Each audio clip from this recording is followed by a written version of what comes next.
Charts now. Yo. We live, baby. Can anybody hear me? Hey, thumbs up if you can hear me. Make sure I want to make sure anybody can hear me. Thumbs up if you can hear me. Thumbs up, thumbs up, thumbs up. Yo. Yo.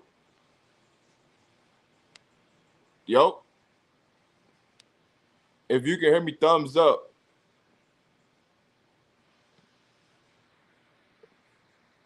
All right. We back in action, baby. We back in action, man. Sorry about that, man. Hey, YouTube, man, do me right, man. Do me right. Hey, hey, they know we finna get it on this weekend. They know it's what's coming, man. Let's go, baby. We got a show, baby. Let's go, man. We back at it, man. So let me get back to it, man. Let me go ahead and shout out these businesses right quick for you guys, and so we gotta pay some bills right quick, man. Shout out these businesses. If you got a business, send me your info so I can shout you out on the channel, man. I want to make sure I touch on to all the businesses. Hey, I'm just here, man. Hey, just hit me up if you got a business. But back to it, right? All right. So shout out to Miss Jennifer and her business. She's gonna drop a link in the chat for you guys. If you guys need anything for your house, just pull up on Miss Jennifer and her website. She got things for men. She got things for kids. She got things for the women. So just pull up on Miss Jennifer and check out the website, baby. Now, if you need somebody to do some private driving, right? And you got a football team, basketball team, track team, anything like that, and you need some private driving, just hit my boy Dante up. Or just hit me up and I'll get you going. He does have reasonable prices. All you gotta do is just hit my boy Dante up, man. He's gonna get you taken care of, man. He does it all. He will drop anywhere in the nation for a reasonable price, but it gotta make sense. So just pull up, let me know if you need something like that done, and we can get it done and we can get it popping for you. But back to the show, man. We are here talking about Colorado today, man. Shout out to everybody that's in the building, man. Let's do some roll call. Oh, man, let's do some roll call. Doug Will, what's happening? I speak English. What's up? Eric, what's up? NLB, what's up? That boy Rico, what's happening? Man, what's up, man? What's up with everybody in the building, man? Shout out to everybody that's in the building. Shout out to everybody that's tuned in from work, man. Appreciate everybody that's in the building. Oh boy. We live, baby. So let's get into it. Give me one second, family.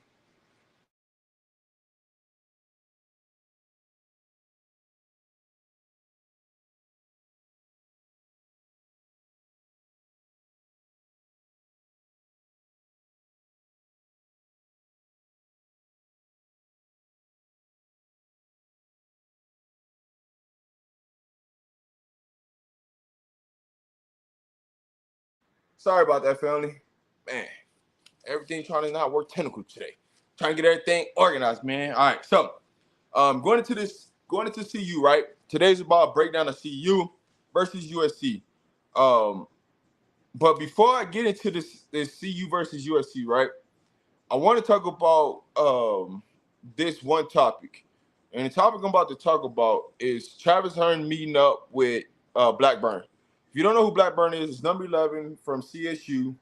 The guy who actually hit Travis Hunter on that play. They did a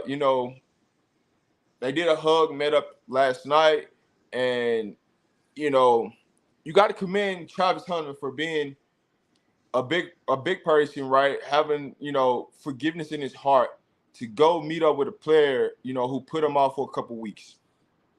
So I wanted to talk about that, right? But let me know how you guys feel in the chat about Travis Hunter meeting up with Blackburn and everything like that. Shout out to the members in the building. Shout out to Miss Jennifer. But let me know how you guys really feel about Travis Hunter meeting up with Blackburn. For me personally, I think it was dope, and to speak peace, right? To calm everything down. I'm never a person or a fan of somebody sending death threats or threats to, another human being. If you can't say it in a person's face, don't send threats, don't send letters and things like that, man. But I just thought it was super dope, man, that it was able to happen, that they met up, and really got things taken care of, and just show the world, man, it's bigger than football. Things happen, injuries happen, right? Was it something that we wanted to happen? It was something that we wanted to see? No, right? We all wanted to see Travis Hunter out there and not hurt off a play like that. But it was good to see Travis Hunter go out and extend his hand to Blackburn in that situation. So you got to commend Travis Hunter for that, man. Travis, if you're watching right now on this live stream, man, we appreciate you, man. We cannot wait to see you back, ready to go, man. We need you for the rest of the season, man. And we thank you for everything that you've done so far, man. And you're going to have some great things and great memories the rest of the season. And Buff Nation, we are waiting for you to come back, baby. We appreciate you. But I had to get that out before we start the show, man. Salute to Travis Hunter, man. That was just a dope, man. Just apologizing and doing something that, Travis Hunter wants to do. Not somebody that forced Travis Hunter to do it or Blackburn to do it, but something that they came to an agreement with to just go and meet up and just talk, right? That's hard, man. It really is, man. And it's not something that you could take lightly for granted, right? Because at the end of the day, Travis Hunter could have been bitter. He could have been salty, anything about the situation. But for him to go out and do that, man, you gotta take your hats off to not just Travis Hunter, but Blackburn, to have the courage to go meet up with Travis and just, move forward, right? And it's good for both of the athletes. So now, moving forward, man, blessings to both of those players, that they have amazing rest of the seasons, man, and do great things. Man, it's just amazing. But let's get into Colorado versus USC, man. I just had to touch upon that, because it was just a dope situation, and you gotta appreciate that in those type of environments. Far as injury updates, I'm going to go ahead and tell y'all right now. I don't have any injury updates yet on Shiloh and Zay. Now I do believe Zay will be ready to go for game time. Today, is the day like you can sit out, but Thursdays are the day you got to practice if you're gonna play on Saturday. So as long as they practice today, we'll be fine. That means they'll be playing. So I know something later on today, but as of right now, I haven't got a text or a call yet just to know if Zay's in or out the lineup. I'm going off of my impression that Zay should be good to go this weekend. So Shiloh is a different situation. There hasn't been any update just yet. Now, Coach Prime does have a scheduled interview that he does every Thursdays in about an hour and 15 minutes. So we should learn some more because I know somebody's going to ask a question about Shiloh. Doing this thing that he does every day at like the beer and chicken place that's in Boulder. So you should hear something from that update here later on. So if not, once I hear it, I'll give it to you, man. I'll get it to you. So one of the things I wanted to get into, right, when you look at USC, and one of the things that plays into Colorado's favor right now is USC don't play day games.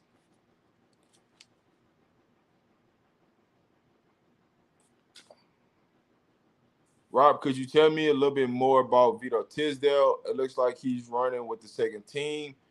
Can't find much tape on him. So Vito Tisdale has been running with the second team for about the last couple weeks since he's been back from injury, since he's been ready to go, caught up on the playbook. He's been running with the second teams a lot. Vito Tisdale is a safety that's coming from the University of Kentucky. He had some great film. If you pull up the University of Kentucky for the last couple of years, you'll see Vito Tisdale. He does pop off the screen. He can do some things, especially in the passing game, and he can really help us this week. He is one of the experienced backs experienced secondary defensive backs that we do have on the roster. He is a good cover safety, which is what we need. So if, say, like, a Woods and Shiloh went out there, you would see Vito Tisdale and Roger Ward as the safeties out there. Now, I do expect to see Roger Ward more this week.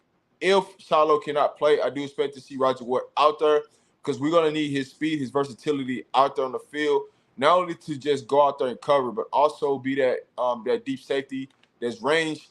And you'll probably see Woods go to Shiloh's spot and then Roger Ward go to Woods' spot this week. So if you was to see an adjustment this week at the safety position with Shiloh not playing, what you will see is you will see Roger Ward go to play Woods' position as the deep safety, and Woods will come down to play Shiloh in the box position that he normally plays. So that's what you see. Now, I don't agree with that because I don't want Woods one-on-one matched up with some of these receivers from USC, but you got to do what you got to do. But we're going to get into all of that. But that was just the answer to your question, right, because it popped up on the screen. But when you look at this USC game, right, how many games have USC played in a day? A daytime game. That is going to be a key factor. That's one of the reasons that's going to lead into this victory for CU. If you heard me say it right again, I'm going to say it slowly for you. Them playing in this daytime game could be one of the benefits that helps CU beat USC. And the reason why I'm saying this is there is a difference that you have to get your body adjusted to playing in the day versus playing late in the evening and night games. USC always plays their game late evening or at night. They do not play day games. And so when you looked at, one of the factors with Colorado, Coach Prom always loved to play in day games. And there's a reason why. Because a lot of programs do not practice in the morning. They practice midday or later in the day or sometimes night. They don't practice in the morning because they don't play in the morning. So you always want to get the body adjusted. The second part to that, right, is when is USC getting to Colorado?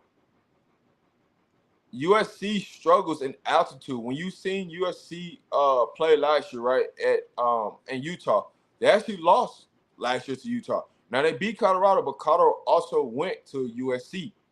So those are some key factors to look out for, right?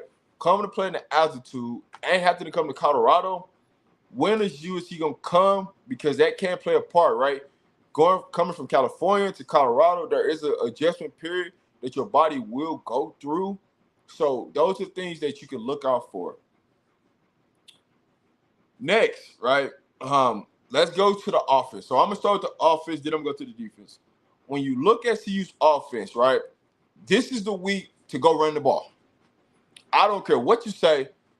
The key factors in this game, CU has to get up to 25 attempts running the ball. I don't care if you get 2 or 3, 4 yards, but you have to get up to 25 touches out of the running backs running the ball this week.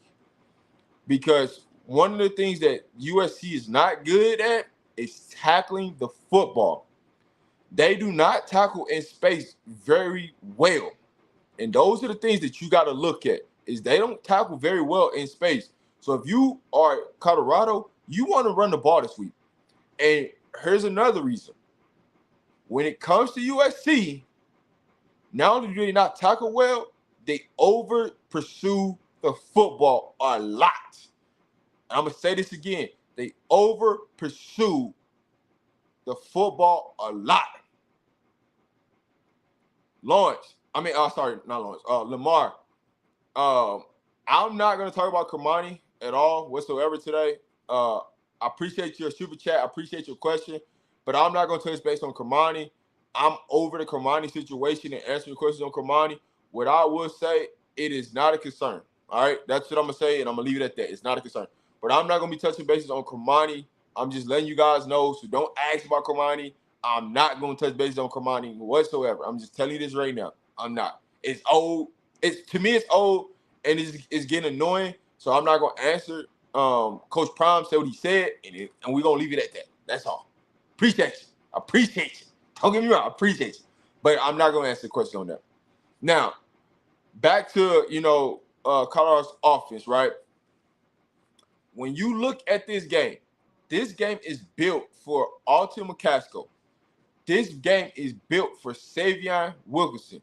This game is built for Smoke. The big backs give USC problems. I'm going to say this again. Big backs give USC a problem.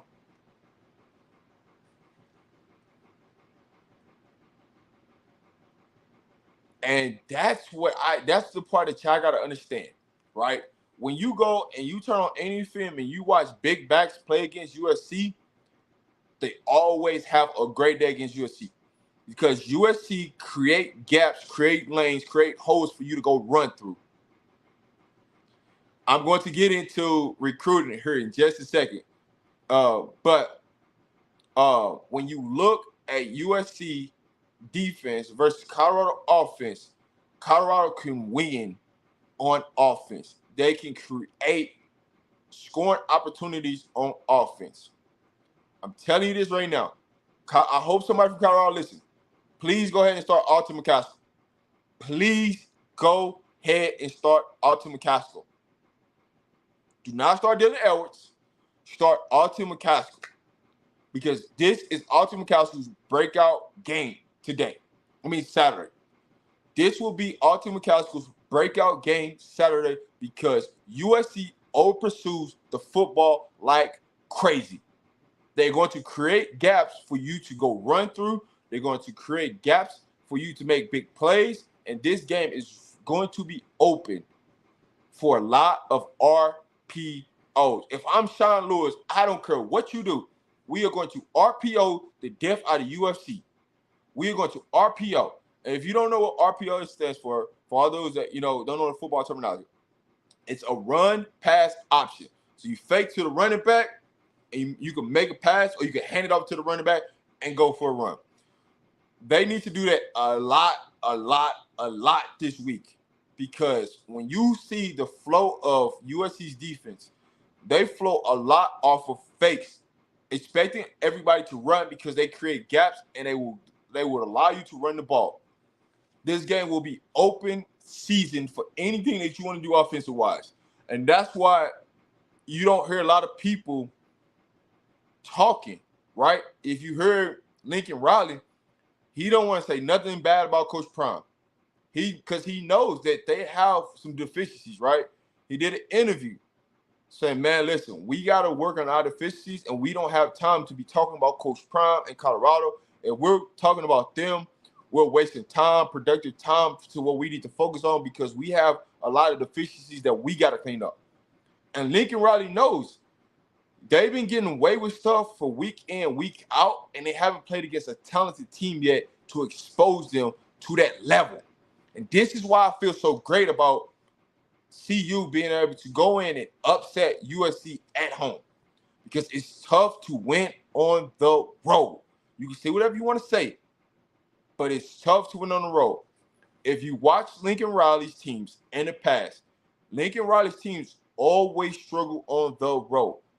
Some games they come out, they victories, they win by a point or 3 points, but they struggle a lot on the road. They make a lot of mistakes on the road. And this is nothing perfect setup, but go out and get the dub. And I've been saying this for months. Colorado needs to go 1-1 with Oregon and USC. We lost to Oregon. Come back and get the dub this week. We go 1-1. That's all we need to do. We're going to go shock the world this week, because everybody is counting Colorado out. This is the week where Colorado is going to shock the world again. I'm telling you this right now. This is going to be the week that Colorado shocks the world again because of the deficiencies of USC on defense. Now, with us being able to run the ball, that's going to be able to control the clock. And that's one of my key factors going to the game. When you look at my key factors going to the game on our offense, right, we got to be able to convert on third downs.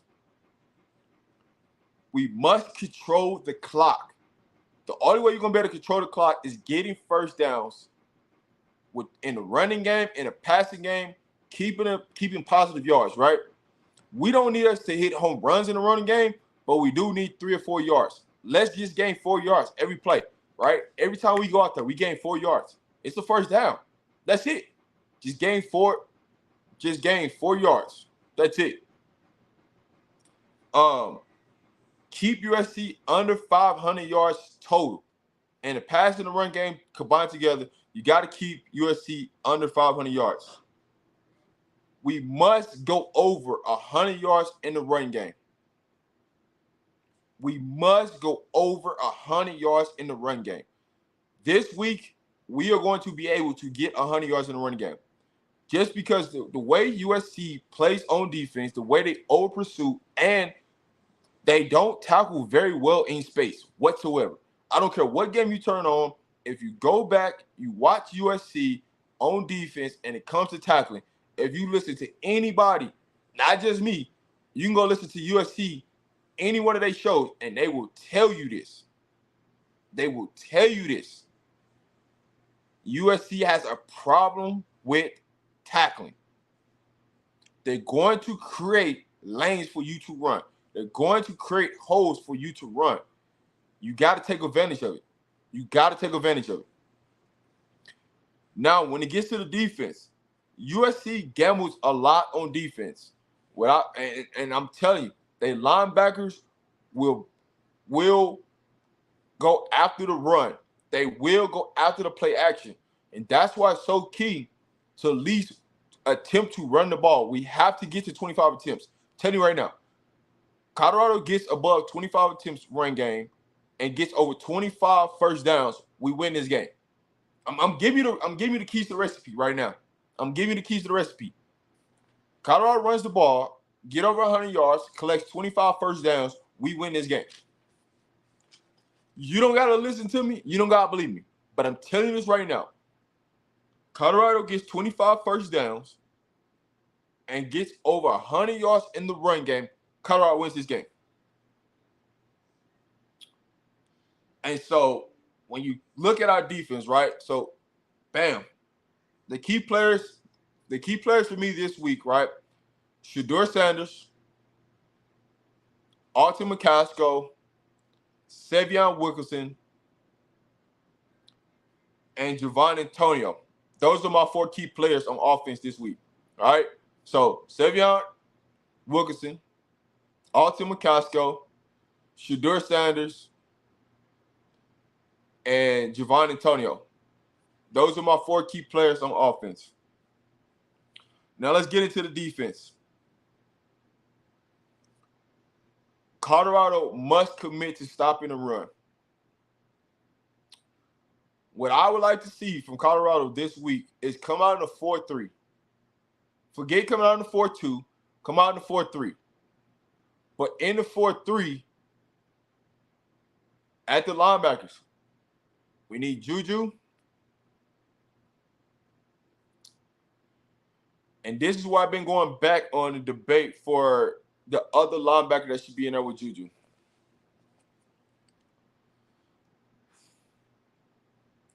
I've been going back between, do we see Marvin Ham? Do we see Bentley?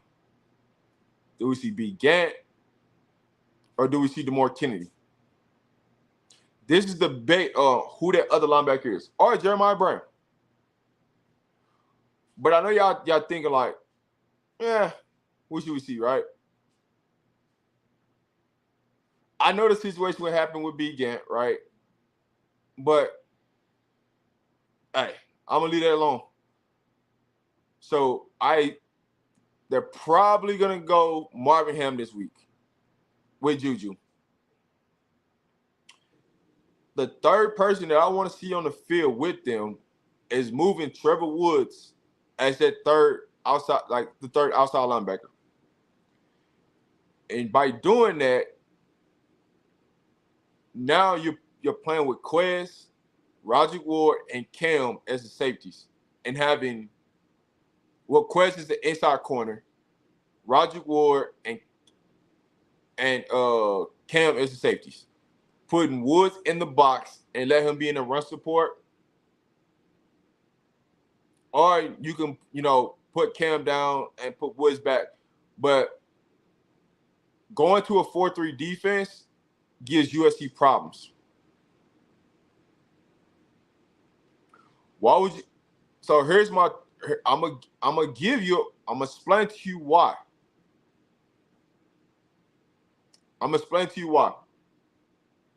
I want to go hit Caleb early and often.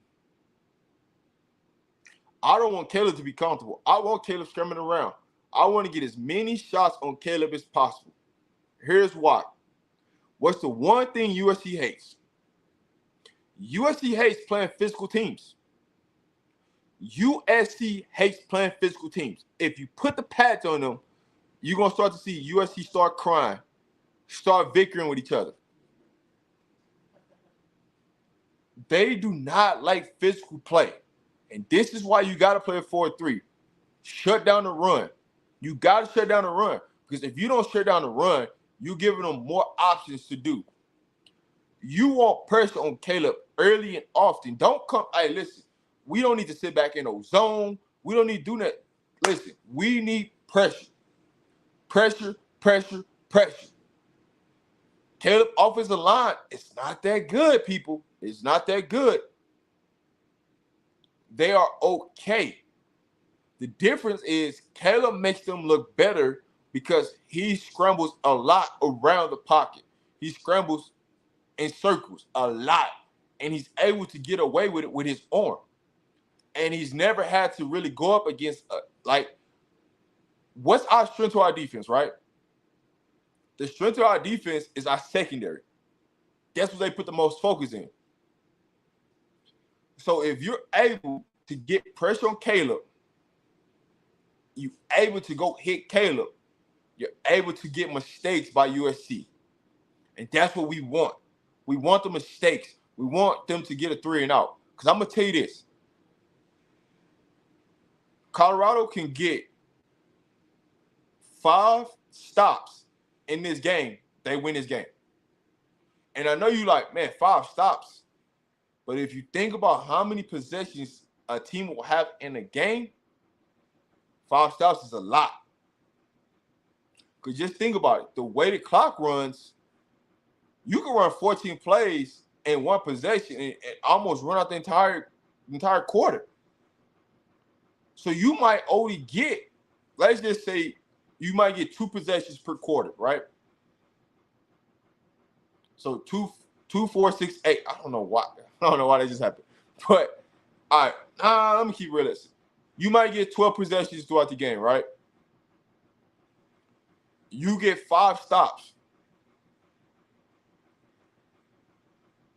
That means 7. So that means 7, right? 7 of those possessions can lead to a 3 points, a 7 points, or it can lead to a punt. But you got to get 5 stops. You got to get 5 stops.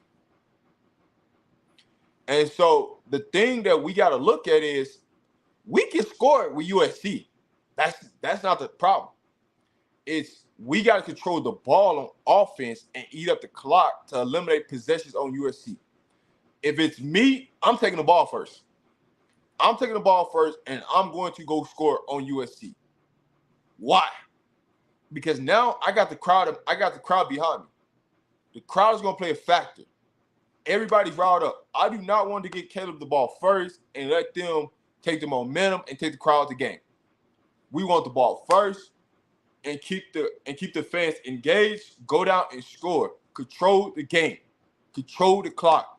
Slow down the tempo. This is not a game that you want to go up tempo. This is a game where you want to slow down.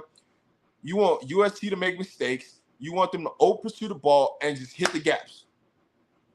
Now, what I would say to you this is a great game to run those screens because of the way USC pursues the ball. This is a great game to run a lot of screen action. A lot. We're going to force Caleb to make a mistake. We're going to force USC to make a turnover.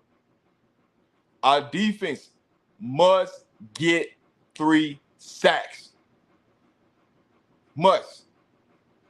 We get 4 sacks or more, USC wins. Colorado wins this game. I'm going to say this again. Colorado gets 4 sacks or more, Colorado wins this game. Caleb does not like physicality. I'm telling y'all this right now. Caleb does not like physicality. He will yell at his offensive line. He will be in his mind because he do not like physicality. We got to go hit him early and often. This is a great game for Dylan to go back and have a TCU game. This is a great time for Sean Lewis to go turn that film on what he did in TCU and replicate that this weekend against USC. Because USC defense does a lot of similar things to TCU defense. USC will play a lot of man-to-man. And they will give you opportunity after opportunity after opportunity to stay in this game. And that's the thing that you gotta weather, right? If Colorado gets down, USC will allow you to stay in every single football game. They will allow you to stay in every football game. So you gotta just weather the storm. You gotta weather the storm. All you gotta do is continue just chop wood, just chop wood, just chop wood, just chop wood. Because USC is going to give you opportunity after opportunity after opportunity to be successful. Yes, USC is going to try to press you a lot, but they make a lot of mistakes, and they don't cover very well in space. They do not cover very well in space. You can miss one tackle and take off. You can break two tackles, take off, because they're going to give you the opportunity, because they're going to do a lot of arm tackling. They're not going to go up there and really hit you. They're going to try to wrap up with their arms, and you can break through arm tackles with USC. It's been proven week in and week out, week in and week out, and you can't say it. So the deficiencies of what we have plays into the same deficiencies that USC has. This is the week to take advantage of it.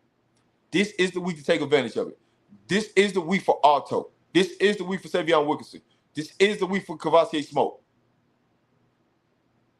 Play the bigger backs. This is the week to play them. Put Dylan Edwards at wide receiver. You're going to create mismatches, because I promise you, you put Dylan Edwards at wide receiver in the slot, they're going to put a linebacker on him. You're going to have a mismatch.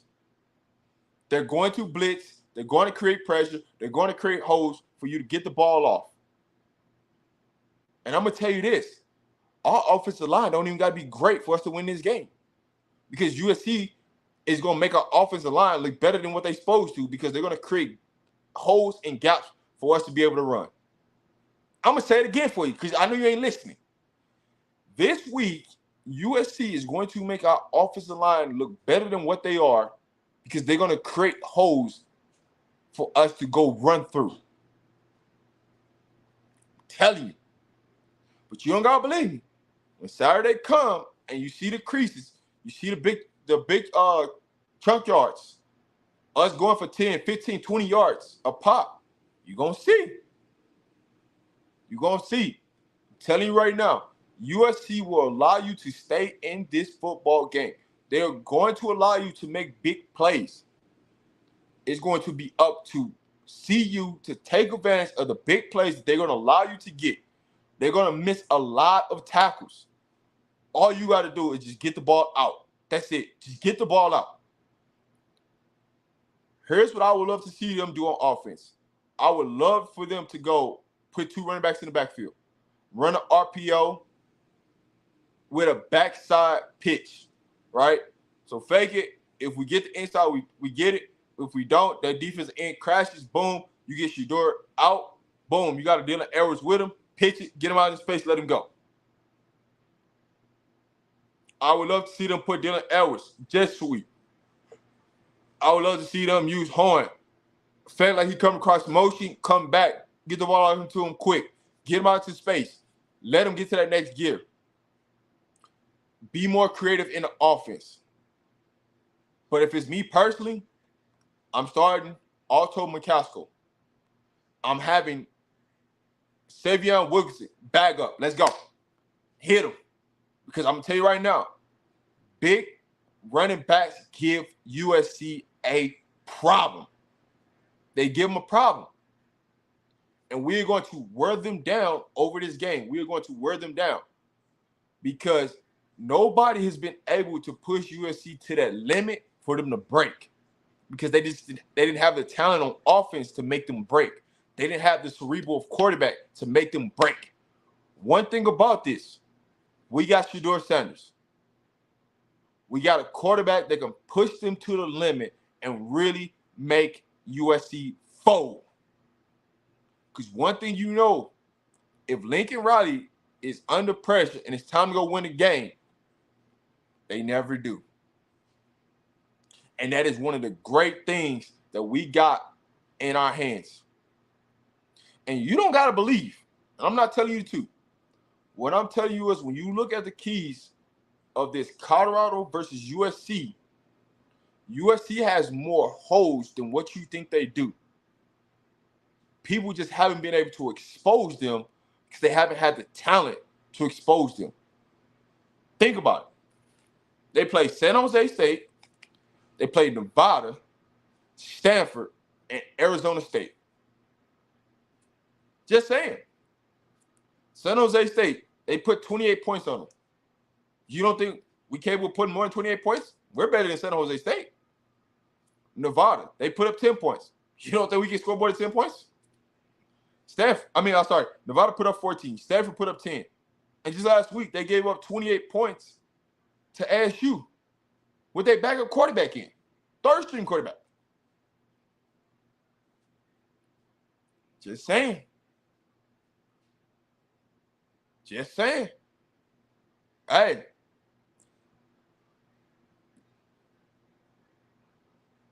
Yes, I've noticed the well-offs. Yes, I've noticed the recent people. Because they end up working. Because they know, hey, listen, all that talking, all that fun stuff, it's time to go to work. It's time to compete. It's time to get our physicality back. It's time to go do the proper things that we need to do to set our things up. I'm going to tell you this. Everybody's single job was on the line this week, but outside of number 10, on offense, everybody's job is up on for grabs. You got to come with it. All right? So here are my key players on defense this week.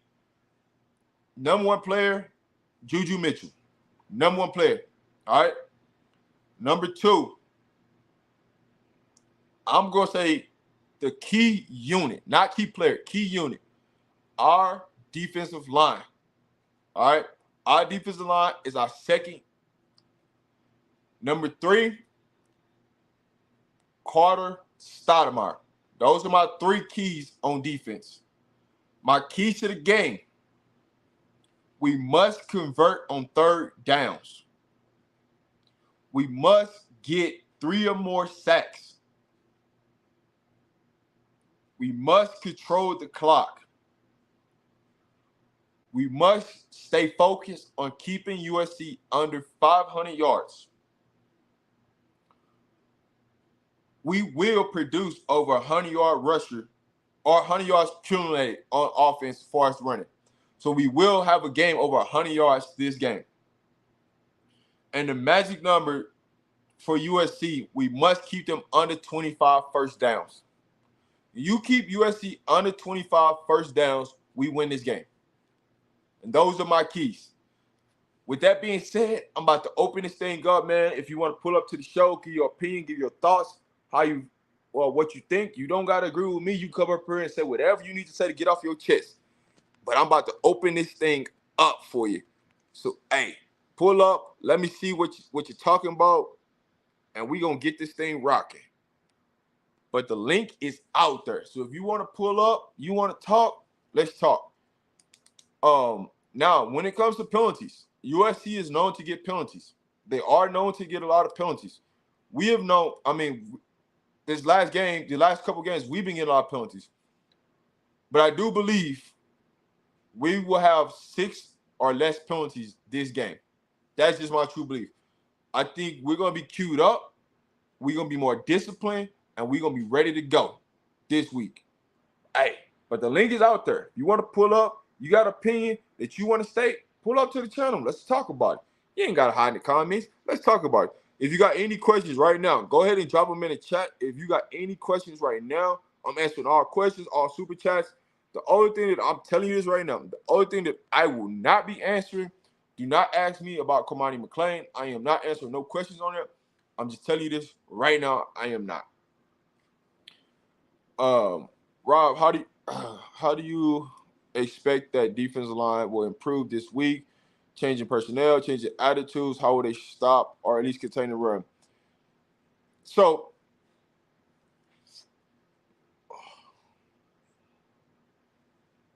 I would say this: with our defensive line, it's not about improving; it's about being consistent. All right, it's about being consistent, and that's the thing that I would say to you is about being consistent in the situation, right? Um, being consistent this week will change a lot of things, with our defensive line. Changing personnel, I think we need to get on the same page with our personnel, right? Far as who's gonna play with who, and stop changing rotation so much. Allow them to play. Allow them to find a groove and play. The attitude will definitely be changed because, hey, they know exactly what happened to them last week. And if you don't think they got a like something in like something that's really, really after them, that's biting them inside, or something to prove, they gonna come out and want to prove something this week. Our defense line is going to want to come out and prove something. For us, it's more about, being able to set the line, keep our linebackers free, allow our linebackers to go make plays, right? And hit the right gaps. That's what it is for us. So I'm not gonna say necessarily improvement, but do that. Old school, what's up? Old school. We Hey, got hey, old Rob. Hey, school. Rob. I'm my bad, but can you hear me? Go ahead. Hey, all right, thank you. Hey, Rob, look here. I came on kind of late. I saw your last part of it, what you were saying about, your ideas of what's gonna go on and everything else. But I didn't catch the part. Do you see us winning this game? Is this one of them games you said that we wasn't gonna win? No, I said we have to go 1-1 with Oregon and USC. So we lost to Oregon, we got to win against USC. That's what I said.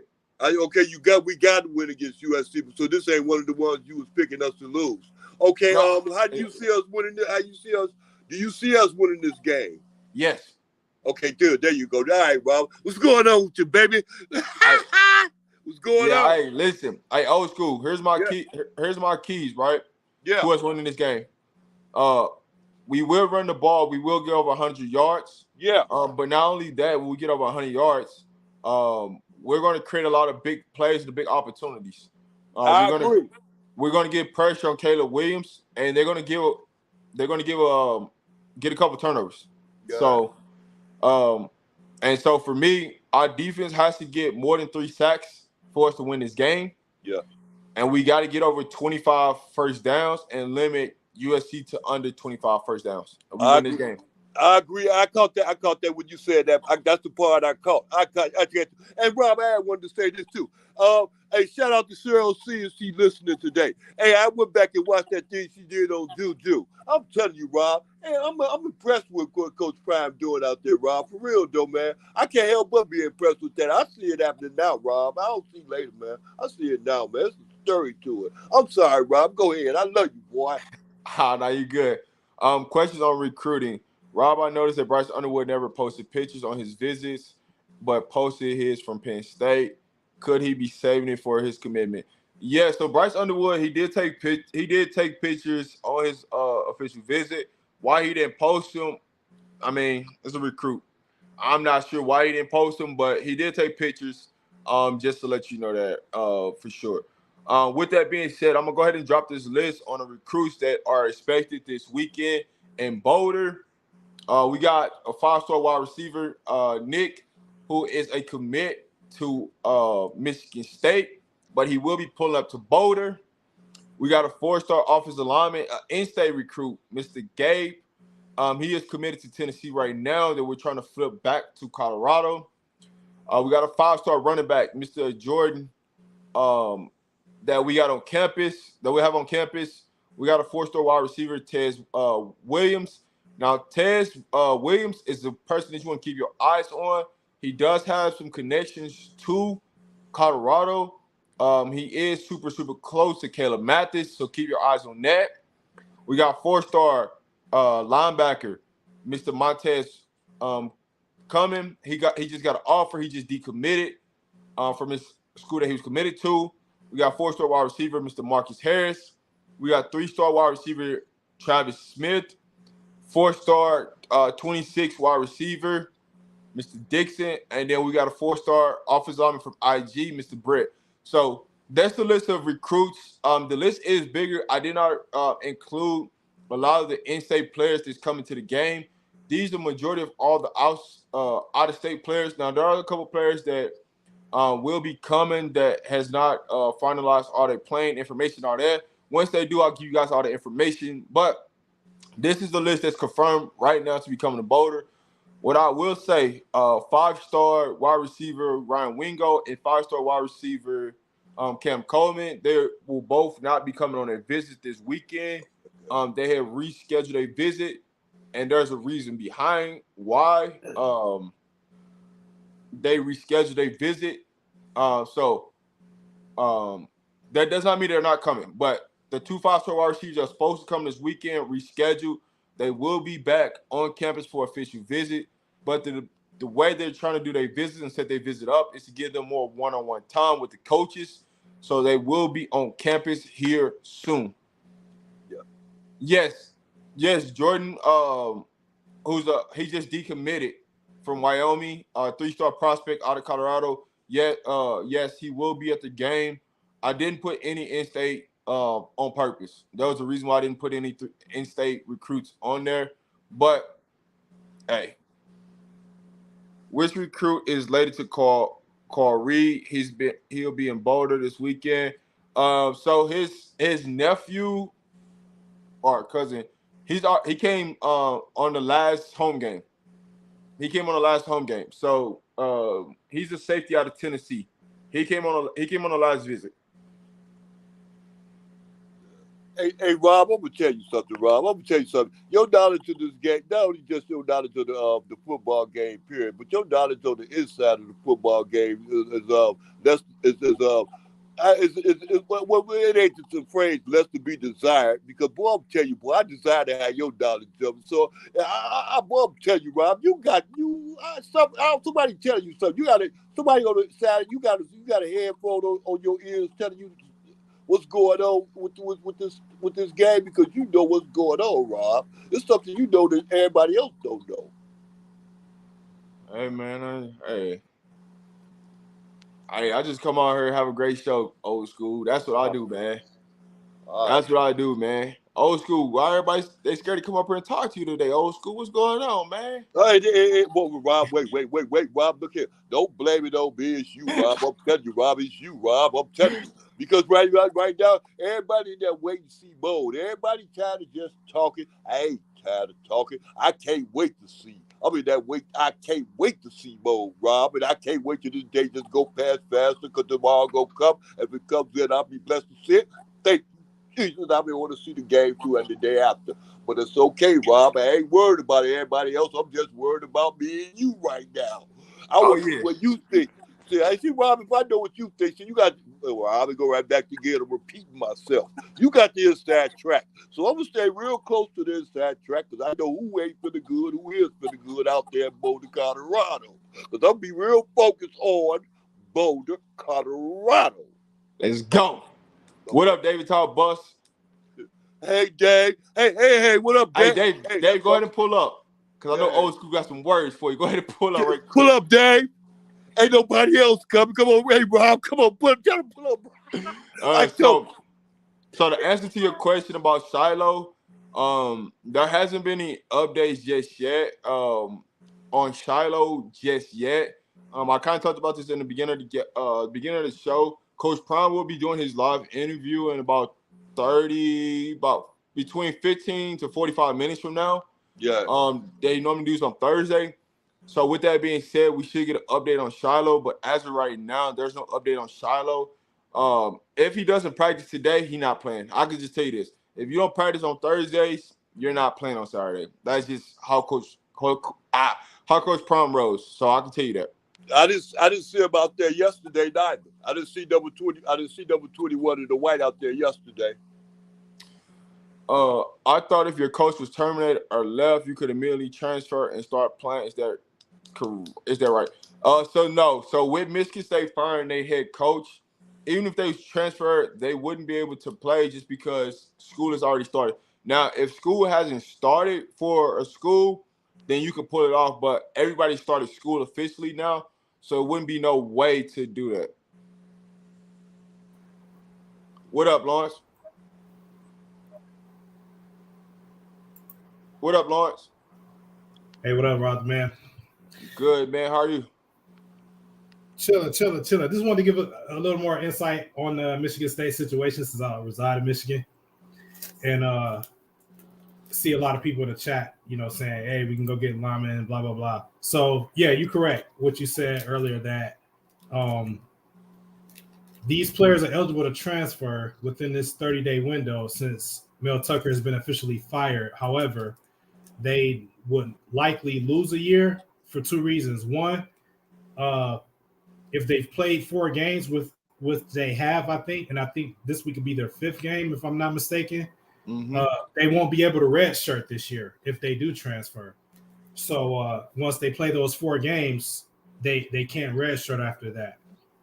And then the second reason, as you mentioned, if they're not a grad transfer, then they'll lose that immediate eligibility to play this season. So with that being said, there's still players to be had from that roster, for next season. If you want to beef up the offensive line, defensive line, if you want to look for a already freshman or sophomore type player and just bring him in for next season, the next 2 or 3 seasons, there are some players that I will still target on that roster just for that reason. Such as a Charles Brantley, who we were looking at, CU was looking at when he initially hit the portal over the summer. He's a junior from Florida, a very stout defensive back with good size and coverage skills. You have some nice beefy tight ends on the roster as well, as well as defensive and offensive linemen. So, you even got Antonio Gates Jr., who I think is like a hidden gem on that roster. I believe he's a redshirt freshman. Yeah. Hasn't received much playing time, but I can see him looking to get out that situation with the instability at coaching. So, I definitely think there's players to be had, but they will not be able to play this year again. And it's likely they're not going to be a grad transfer because, the school year just started, as you mentioned. So, grad transfers, their rules are different than everybody. They can do whatever they want. Pretty much, you're right. Anybody that's not a grad transfer, and the thing that's weird, though, is that as long as they haven't played in all 4 games, they can redshirt because the way they changed the rule, you can play. Say you play the first 2 games and then don't play into the last 2 games, you can still redshirt the entire season. That's right. So, as long as they play 4 games, they should be fine. Yeah, but this is their 5th game of the season, so you may have most of the players that have played likely have played in their first games because typically how the season goes, you get your cupcakes at the beginning of the year, so most of the players play the first couple games because you're playing inferior opponents. So it's gonna be real fishy, and you have to be selective and again look for the future. But there are players to be had, in my opinion. Having an insight into that program and the talent that's available in that program. And offensive linemen, you could just take a swing at the fence at this point and see how they can beef up the line and defensive line for that matter in the next for next season. So I would definitely take my pick. I will say this, that Nick Marsh coming this weekend is huge. Yes. He's a local product from here in Michigan. He was being heavily recruited by Michigan and Michigan State, and Penn State was in the final run-in as well. So I got to imagine that Penn State will probably take another look at him as well. He likely will decommit from Michigan State. But he already did commit it. What position do he play? Nick Marsh is a receiver. He's a 4-star receiver, like 6'3", close to 200, pretty much like a do-it-all receiver. Yeah. He decommitted, and then the next day, that's when CU offered him. Yeah. Yep. So they're going to be a lot of schools looking at him. I will say that. Like I said, Penn State will probably re-enter the mix because they were in the final run for him before he officially committed to Michigan State, and U of M will also probably take a look because they don't really have – that's their weakness, honestly, skill positions on the outside. U of M has a stout offensive and defensive line, but they don't really have any game-breaking receivers either in their class for 24 or actually on the roster right now. So they always would be tempted try to keep him in state. Hey, So hey, hey, hey, Rob, can I tell this young man that's talking right now something why I really want them to succeed and stuff like that? I really want them to do it this year because I want them to leave something for the next future guys to come in too. They ain't got to live up to and go get, something they got to go get. They already got it. So all they got to do is be able to fulfill it. So they ain't coming here to receive nothing. Like, it's like they got to come here and make up for the last guys. Like we had to make up for the last guys. We come in, we get it. So all they have to do is come in and keep it. You understand me, young man? I understand you. That's why I feel so much for. And I want them to succeed not just later, 2024, 2025, 2026, 2027. I want them to do it now. All right, Rob. Thank you, young man, for that. Thank you for that information. Appreciate you, old school. I think we all want that. We want immediate success and sustained success. Yeah. In recruiting and actually on the field. So we're on the same page right there. So now, thank you. So with that being said, right, you're in Michigan. How is the landscape in Michigan as far as it comes to the University of Colorado and Coach Prime? Yeah, I'm in Michigan. I'm actually in Belleville where Bryce Underwood plays. So yeah, I'm familiar with that area.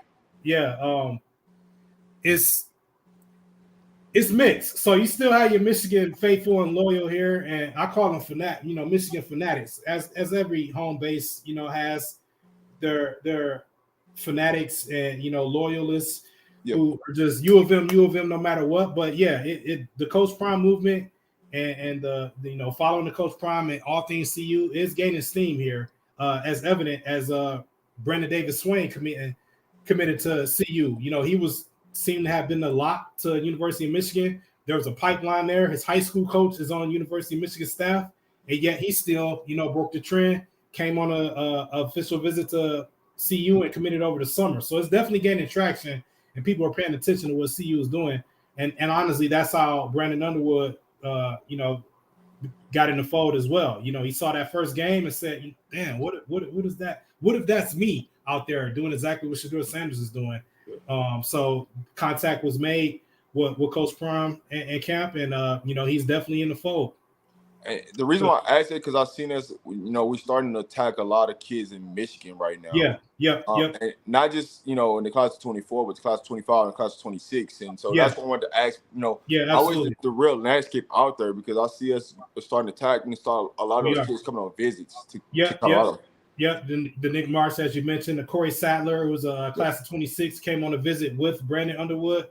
I think he came with Brandon Davis Swain, I believe, Corey Sadler, but he's like a athlete, a 26 athlete who is highly coveted, class of 26. He's a quarterback from my former high school at Cass Tech in Detroit, Michigan, but he does it all. He's like a 5'10", utility. He can play corner, he can play receiver, but they have him at quarterback right now, and that'd be a good get for CU going forward if they're able to get him, as well as Underwoods and your Nick Marshes and I think Brandon Underwood is actually going to be a package deal with Adrian Walker, his number one target. So if you look, both of them currently have offers from CU and LSU. So I think that's going to be a package deal. Whoever actually lands Brandon Underwood is also going to have to land Adrian Walker Jr. as well. So we'll see what happens there. But yeah, you're right. They definitely have been making headway here in Michigan. CU with this class coming up and future classes as well. So that's definitely a good thing. I appreciate you giving that insight, because, you start seeing the trends, right? And you can start to see, who's the package deals, things like that. Anytime you get a big-time quarterback, you always want to get that number one wide receiver who they come with. That's right. So, or who they prefer to play with, right? Because that's always the number one question, right? Yeah. When you get a top quarterback, who do you want to throw to? What receiver? And so that's the receivers that we always see going after. Right. But to answer your question, Jordan, sorry, I didn't mean to not go over your question. Your insight, do you think CU made a mistake by getting rid of Tyson Martin and Jalen? So what I would say to is Colorado didn't get rid of them. They just left on their own. They did. And that's what a lot of people think like, oh, well, Coach Prime got rid of all these players. Reality, it was only like 10 players or less that they really was going to get rid of. A lot of those players just left on their own and didn't even get themselves an opportunity to compete. So you can't blame Coach Prime for that.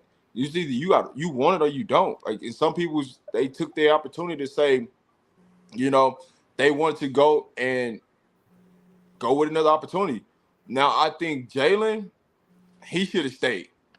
He could have did some things this year. He could have got some playing time. He's a big defensive tackle that we need, that would have helped us in the run game. But you know, people decided to take on their own. Take on their own different opportunity. You can't blame a kid or blame a young man for seeking better opportunity to where he feels as where he's going. So that's what I would say. And especially with that, remember, Rob, when they had that spring game and that receiver got all those touchdowns. Like, what did he get, like 3 or 4 touchdowns or something? I can't remember his name. But me, as I think along, did he make a good decision?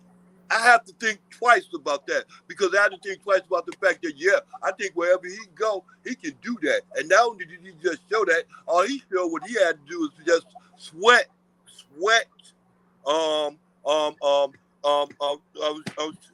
Shador.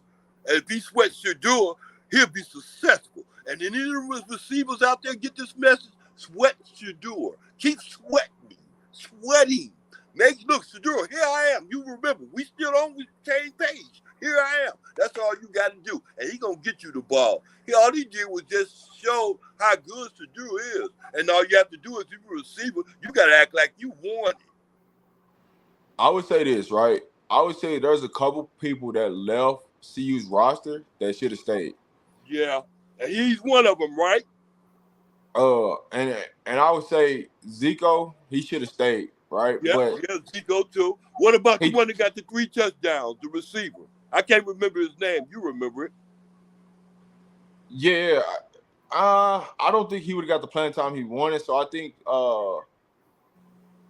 MLC made the right decision in that situation. I think he made the right decision, because he wouldn't have got the playing time that he got. Now, he did have the chemistry with Shador, which would have helped.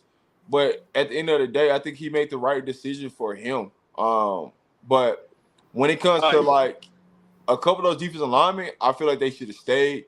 I feel like Zico should have stayed, because he would have been a great asset into this offense and got to do what he really wants to do. But he really jumped ahead of the curve, thinking that he was predicting what he thought was going to happen in the situation, and he really didn't know. So you can't be mad at him. And then I'll just add to that, Rob, the man. Did Zico want to put in the work Monday through Friday? Because I think that's what it boiled down to. Most of the players that hit the portal, they saw Coach Prime's, layout of the land and how things are going to be, as opposed to how they were. And probably in any other regime, for example, a Carmani McClain would have been on the field more often than not in these 4 games, but that's not how Coach Prime and company functions. You got to show it in practice, show it in your study habits before you get on the field. And then Zico want to put in that to actually, earn himself a starting job at tight end and beef up and block, and right, not necessarily be number 1 target. Did he want to put in that work and maybe still not be a primary target on the field? Probably not. So, I would. Could Zico have been utilized, and especially with the injuries we have now and things of that nature? Of course, but I just look at it for all the players that left, that they didn't want to put in the 9 to 5, the Monday through Friday, to get the output on Saturday that Coach Prime demands. So I don't really fault any players that left. Although there is some definitely talent that probably could have been utilized where we are right now. So With me, I look at it like this with Zeke, especially with Zeke, case like this. Even with the receiver, even with the tight end they got right now, how he being so successful, how he been getting production. I think what Zico did, he somebody said that he made a move real fast, and he made that move real fast, not realizing the possibility thereof. He was looking at the playbook, and the playbook wasn't going to him a lot. But he didn't think about the future, like, look here, we're going to need you anyway. You understand me? Just on the field, he looking at how much work he got to put in for less product, because he want to build up something. I'm thinking that's what it was. Evidently, if it's a brand thing, you would want to think about how much you're gonna be exposed and how much exposure you're gonna get. And he didn't see that position get that much exposure. and that position is putting in too much work. So that could be a problem. So therefore, it look like right now they in which position they putting up with no work. You just put in effort, and you can still be successful. Because that young man that's doing it right now got what? He got like about 3 touchdowns already, and what? 2 and what? Almost going on 5 games now, 4 games now. Yeah, but I mean, he's been utilized. That's my point. So what, got it. He didn't get it right. He got it wrong.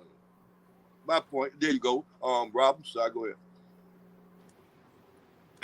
All right, nah, you're good, old school. Yeah. But I would say Mikey Harrison is just taking advantage of his opportunity because, you know, if he stayed at wide receiver, he don't get those many touches, right? Him willing to take that challenge on to convert himself into a tight end.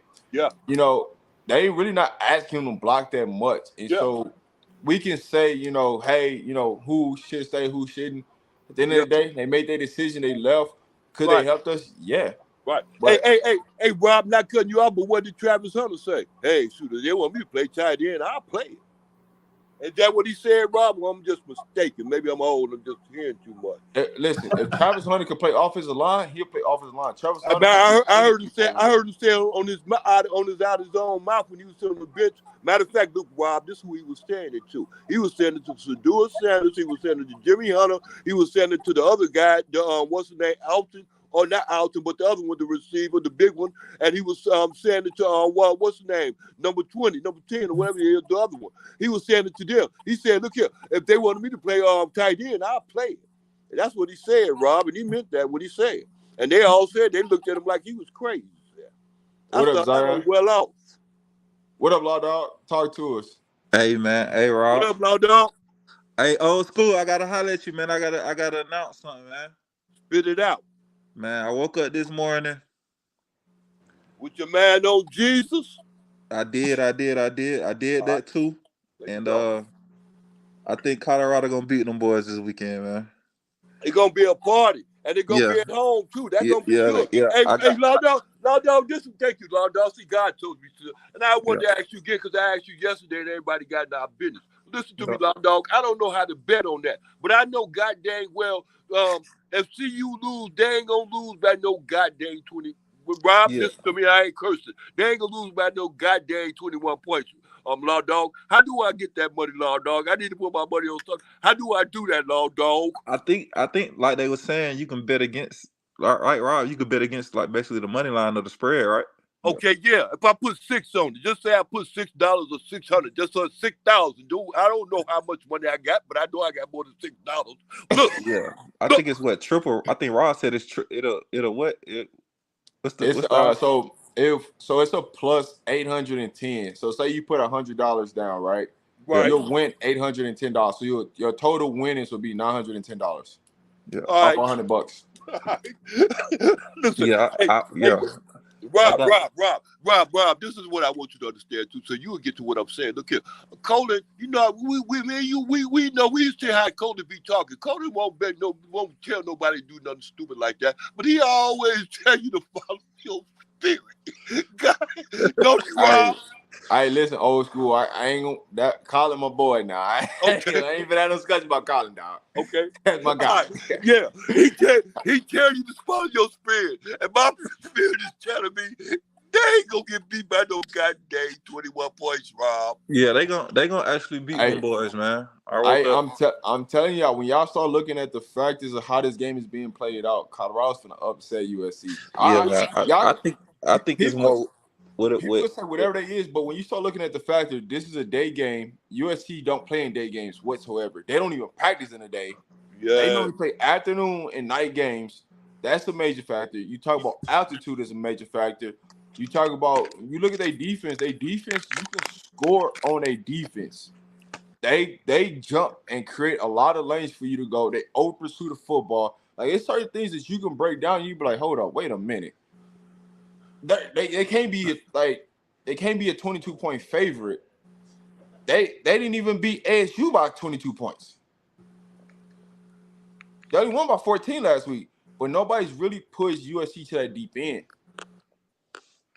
But Lotto, I got to know this, right?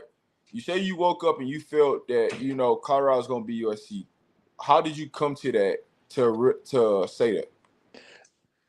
Man, I thought about it so much, man. I was like, what's crazy is I was continuously thinking about it, and what I said to myself was, I said, I gotta go in there and tell old school. I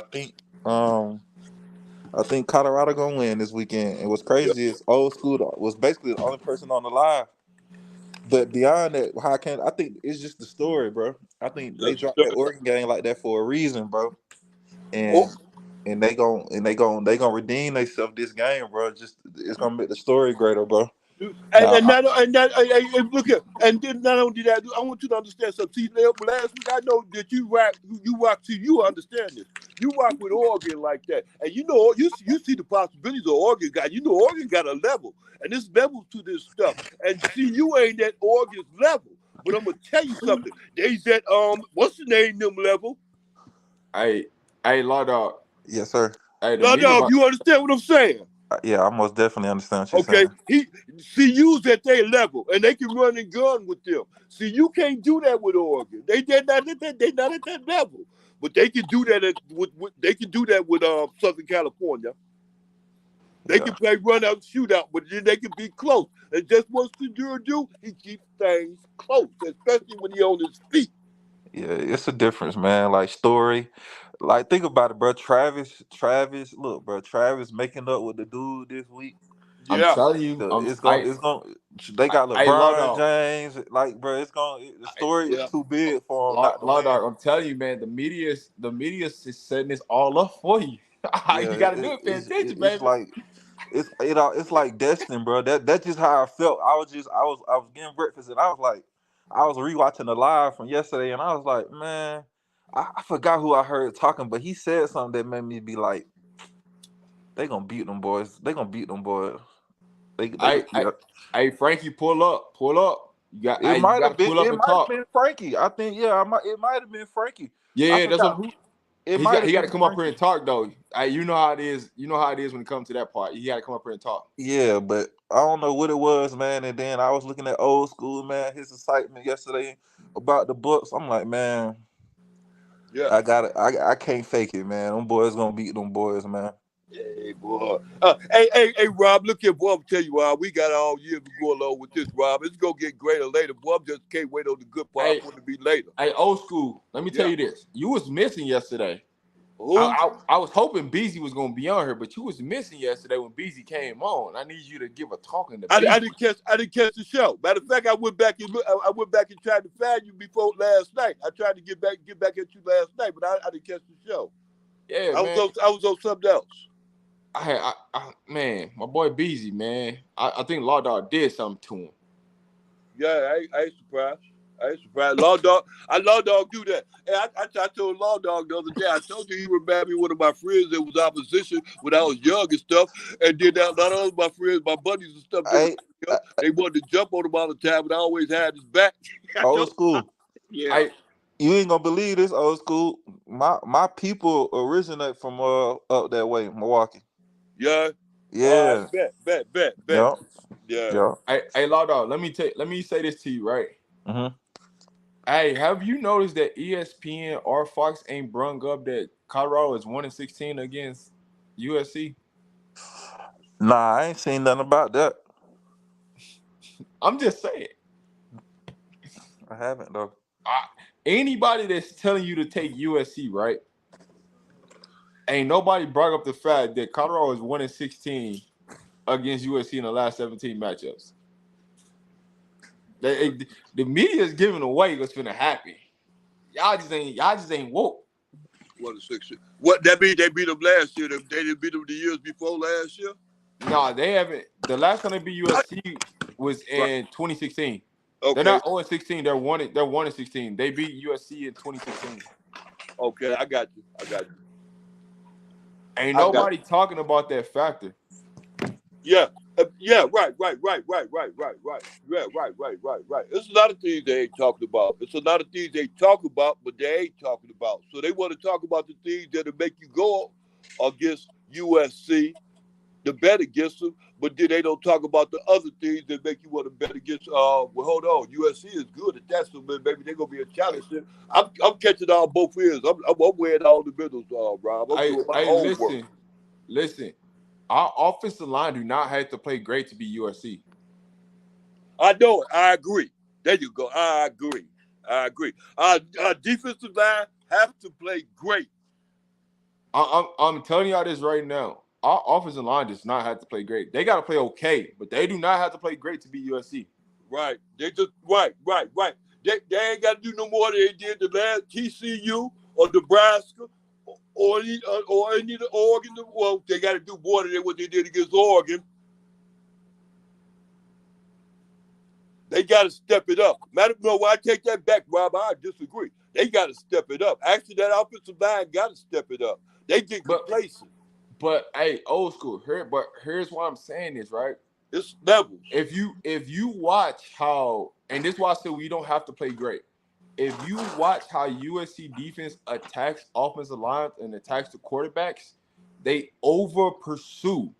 With they over pursue, if we run any draw, any screen, those defenders are out the way. So do our offensive linemen really got to block somebody at that point? It depends on I'm looking at this, Rob. I look at it like this. It depends on who the problem is. If the problem was to do holding the ball too long, or if it's the offensive line holding up dealing with the pressure. So if that's the case, if it's the offensive line dealing with the pressure there, they need to step their game up. If it's to do holding the ball, then it don't make no difference how much the offensive line is doing. To do still gonna hold the ball. Therein lies the problem. Whose problem is it? But I know whose problem is, who caused the problem. But old school, what I'm saying to you is when you start to over pursue the football, when you're going so fast that you're over pursuing the football, all it takes is for you to flip the football out to somebody, and you've already outran half the people that's on the field. If it was that easy, how come we didn't do it? How come we didn't do it against Oregon? Because Oregon was not over pursuing the football. I'm talking about USC and USC only. When you turn on the tape and you watch USC and the way they pursue the football, that's where the problem is. Okay, that's where they struggle at. And so why I'm telling you this is them over pursuing the football is going to allow us to collect first downs. Us collecting first downs is going to be able to for us to control the game.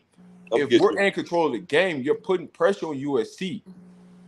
Nobody's been able to push them into the deep end like that. And that's where reality is that's going to be a reality check. And if you notice, Lincoln Riley ain't coming out saying anything because he knows the deficiencies is in their defense. Okay. And he even stated it in an interview that he did today. Our defense is our problem. We can score with anybody. It's like, and a lot of people don't play that into a factor. They just look at the offense like, oh, they got Caleb Williams, they got all these receivers, they got the running backs. That's cool. Right. But if we apply the same game plan that Oregon did, right? We go score and we control the clock. That's more pressure for you to score. If you make a mistake, you get it out 14-0. You know what I'm saying? Now you're out of your rhythm. Right. Understand. And so that's the things that we got to play it to part. Yeah, we have to. We've definitely got to control the clock. Definitely.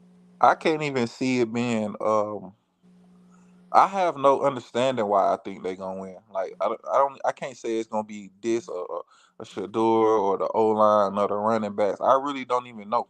Because God already told you what's gonna happen. Yeah, it's just the feeling that I got that I feel like they're gonna win. One thing I could say though, when I did change my mind, I'm like, if 22 walk out there for the starting running back, it's a done deal. But for some reason, I just feel like I just can't. I can't lie. You know what I'm saying?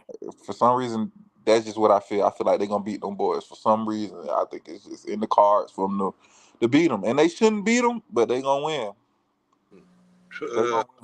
I kind of see that too, my brother. Hey, but like you said, hey, now, dog. So you say just go ahead and just bet the spread. Yeah, it was crazy. Is I'm a bet on them boys. I'm gonna go ahead and take the money line on them boys and do. Is that what the money line? What do that mean? Like I don't get. See, I heard that, but I don't understand. Tell them again, Rob. Hey, Brandon, there's not a lot of what ifs in me, man. I'm telling you straight what it is and what it ain't. I ain't said a lot of what else. I didn't say what if this person played, what if this happened. I didn't say that.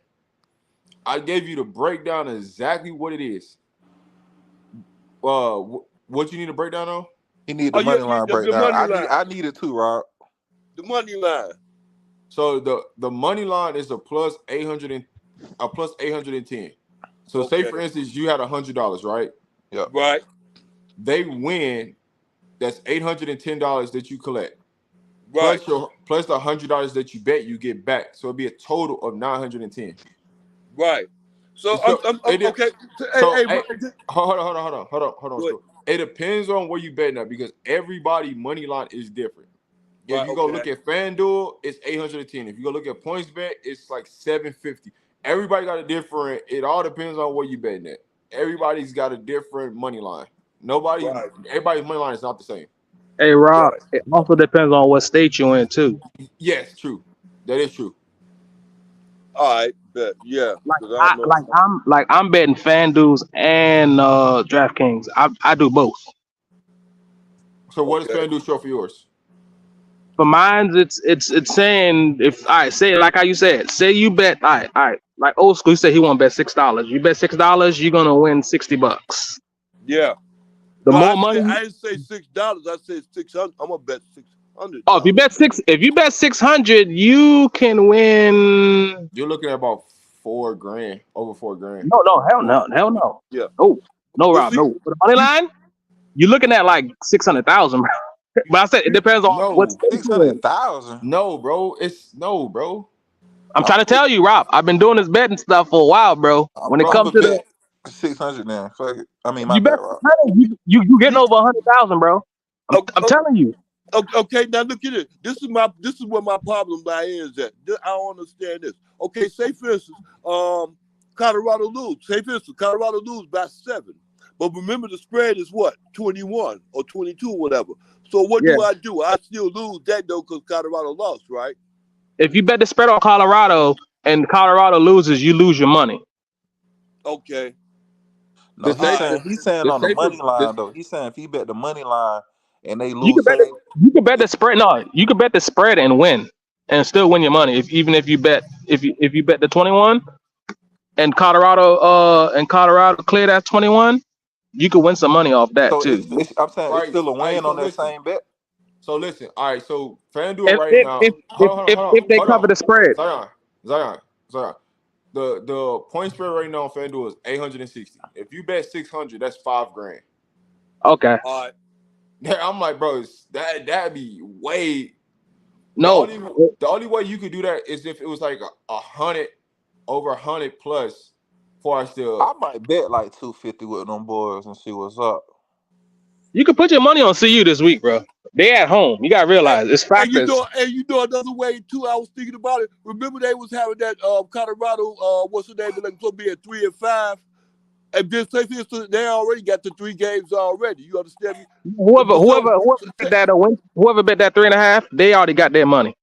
Oh, so you can't go back and bet on that down there. Say since I want to go down and throw 6 on that, I can't do that now, huh? Too late.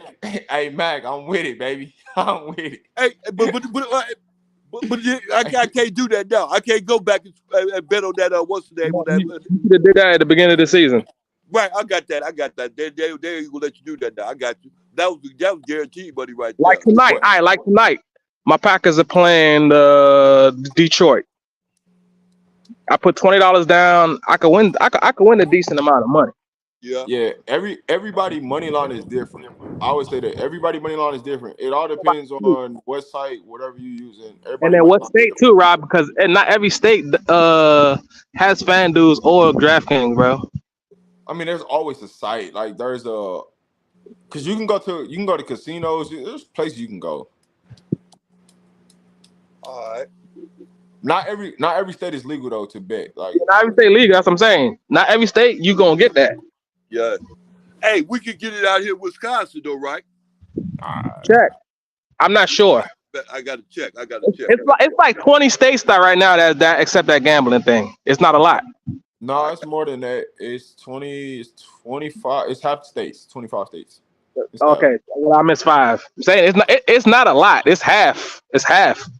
Yeah. I got to get up on it, man. I'm telling you, man, I got to. Oh, well, Y'all gotta hop on that sports betting, bro. That's what I do. horse bet. Yes, man. Yeah, yeah. I don't just bet for football. I do basketball. I do UFC. I do. I don't too mess with college football like the players itself. I'll just rather bet the spread and the money line because like trying to pick a college player, that's too much. Yeah. Well, yeah. I guess you're right. I ain't usually no betting man anyway, but I know what I like. You know what I'm saying? So I kind of see the favoritism in it. So even with shooting dice, I don't even. That never was one of my things. That never was one of my things. But you gotta realize, like losing money. That betting thing nowadays, that's where the money's at. Yeah, I already know. You know, it's a gamble. It's a chance. It's a game of chance. I'm familiar with the game of chance, but I just say, I don't like chance. It's legal money. Hey, anybody in the chat, has Coach Prime went live yet on his interview? The reason I'm asking it because it was like a big drop on people that's watching, so that's the reason I'm asking. Yeah. No, Reach the People drop. That's why. No, Reach the People and Wolof just both just dropped. I seen that. Did I just hear Zion refer to Packers as my Packers? Yeah. Oh no. Yeah, that's the squad. Who's your team, Lawrence? Oh, you Detroit. I mean, come on. Y'all losing tonight, bro. Y'all losing tonight, bro. I don't think so, bro. Y'all losing. I ain't even know like die hard, like super duper. Oh no, Packers is my team, bro. Like before college football, like I watched college football. The NFL, the Packers, that's my squad. What you think about the Packers' new quarterback? He decent. Okay. I'm not gonna be like, oh, he the next best thing. He decent. Hey, can you compare him to that Fields guy they got out there in Chicago? He better than Fields right now. Hands down, he's better than Fields right now. Thank you. Because I ain't do my homework on him, so I'm hoping he's better than Fields because I'm not good friends with Fields. Is he better than Fields, or is he in a better situation than Fields? He's better than Fields, bro. Okay. I just want Fields been in that situation. Okay, Lawrence, ask me this. Fields put himself in that position. Ask me this. He ain't put himself in that position. He got drafted there. That's completely different. No, answer me this though. Hey, since Fields left college, has he done good? Like even though he got drafted to a terrible team, has he done good? Nope. Okay. But that's a loaded question though. So that what has he had to work with? Didn't they get him a receiver? The whole organization. He had the whole Bears organization behind him. Which is nothing. Which is saying nothing. Which is saying nothing at all. Wait, listen to me, young man. Listen. They make you out to be a saint before you turn into a saint. I mean, hey. I wouldn't go that far, old school, but the Bears organization have not supported Justin Fields. They got him a receiver this year, bro. Remember they traded for that receiver. Come on, man. But if you get one receiver, Zion, and we had good receivers on the field against Oregon last week, right? But if you're saying go and three different defensive linemen are in your face, that's facts. But they drafted that diminishes over time, and it kind of accelerates their decline. So. But didn't they draft that big offensive tackle from Tennessee? The Bears, did they? Yeah, they did. But remember they moved back. It takes more than one. You got to go build the line. No, it does take more than one. It does not. Like their line is horrible. But like I can say the same for our team because Bakhtiari's not playing and Jenkins not playing tonight. That's true. So yeah, I do say some of it is on Justin Fields. And bro, he's horrible, man. He's horrible. He's a great athlete, but just not a good quarterback, you know, and that sometimes gets better, sometimes it doesn't. But hey, young man. Look at the young man that's talking right now. Look, did you hear a couple of days ago? Well, last week, yeah, it was last week. He said that he's not happy with the way the organization is bringing these plays to him, and he's tired of them talking in his ear, and he's gonna cancel them out. He's not going to listen to what they say no more. Do you agree with that? Because you ain't got to say you ain't heard it because you know goddamn well you heard it. But I have heard it. I have heard it, old school. So I will say that's when stupid.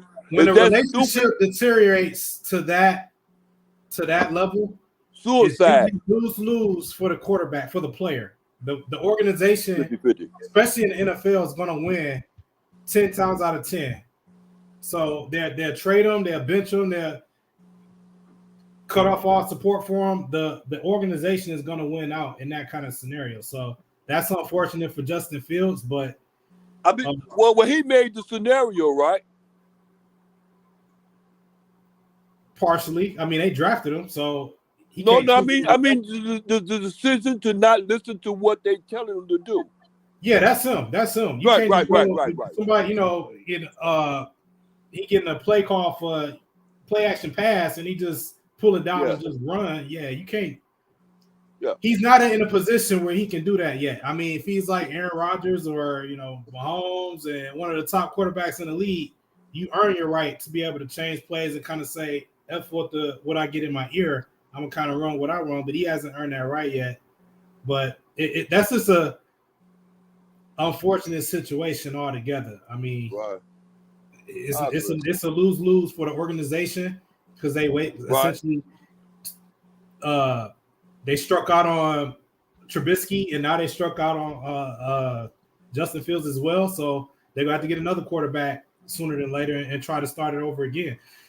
But yeah, that's just unfortunate all the way around. Right. Yeah. Well, what they gonna do with Justin Fields? That's the dilemma. That's the dilemma right there. What they gonna do trade with him? I think they're gonna trade him sooner than later. Actually. Yeah, I agree. The sooner the better, huh? I think Justin Fields gonna be gone after next year. Yeah, I can see that. We go before next year. That's sad, bro. No, that's.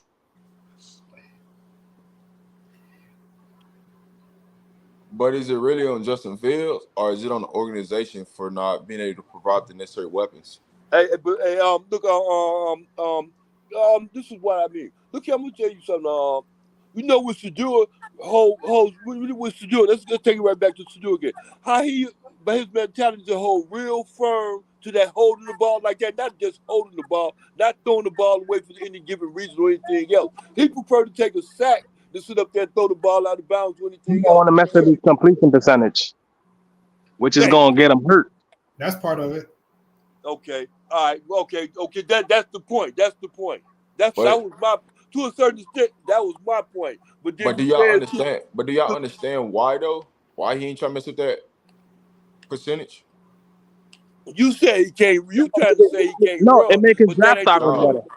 He can run. It's not that old school. What Coach Prime and they're trying to perceive that he's not a running quarterback, that he's a passing quarterback.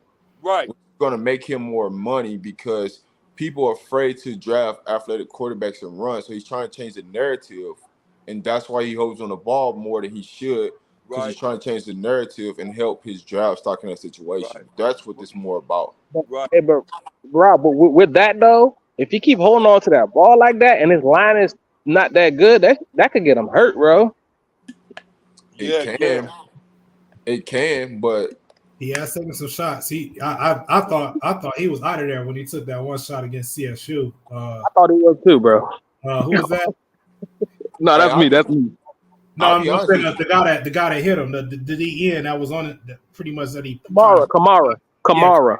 Yeah. I'll be honest with you. He could have had a concussion. They just weren't gonna take him out that game. I honestly think he did. I saw that shot and I said, "There's no way he does not have a concussion after that hit." from actually sustaining a concussion myself playing football, I seen that head snap back. I said, that dude is out of it. So whether they pull him out or not, I don't know what they're gonna do. But you can't tell me that he did not have a concussion from that hit. Yeah, the reason why I say that, right? If you always watch Shador, right? Shador is more, he'll celebrate, but then he was sitting on the bench. Normally he'll stand up, but he was sitting on the bench with a towel over his head, so the camera pick up on it. Yeah, he felt them hits. But he definitely had a concussion. And I think he did. I said that live when I was watching the game. So I agree with you there that he did. And Hopefully, he doesn't continue to take those hits, man. It's a long season. We need more than just USC. We're gonna need They gotta have. If it's one player that can't go down, Shador cannot go down. Yeah, Shador go down. Season's over with. Season is a wrap. So real. For real. You can say that again. See, Shador go down. It's hey, you know what Shador should do? Like what Aaron Rodgers used to do. Just throw the ball away. No. That ain't a good idea. What you mean? You know what it is? What he should do is do like he was trying to do in the first place, complete the pass. But if no one's open and the line ain't blocking, throw the ball away. Yeah, Live to see another day. somebody open. Hey, Yeah, right. I agree. Yeah, throw it away. Yeah, right. I agree with that. Throw it to the open somewhere ain't nobody at. I agree. Yeah, I agree. Hey, Alan, don't get a habit of doing that. Hold on, old school. So Alan asked a question. How do you feel Shador really feels about his current offensive line? Do you want the real, or do you want somebody to sugarcoat it to you?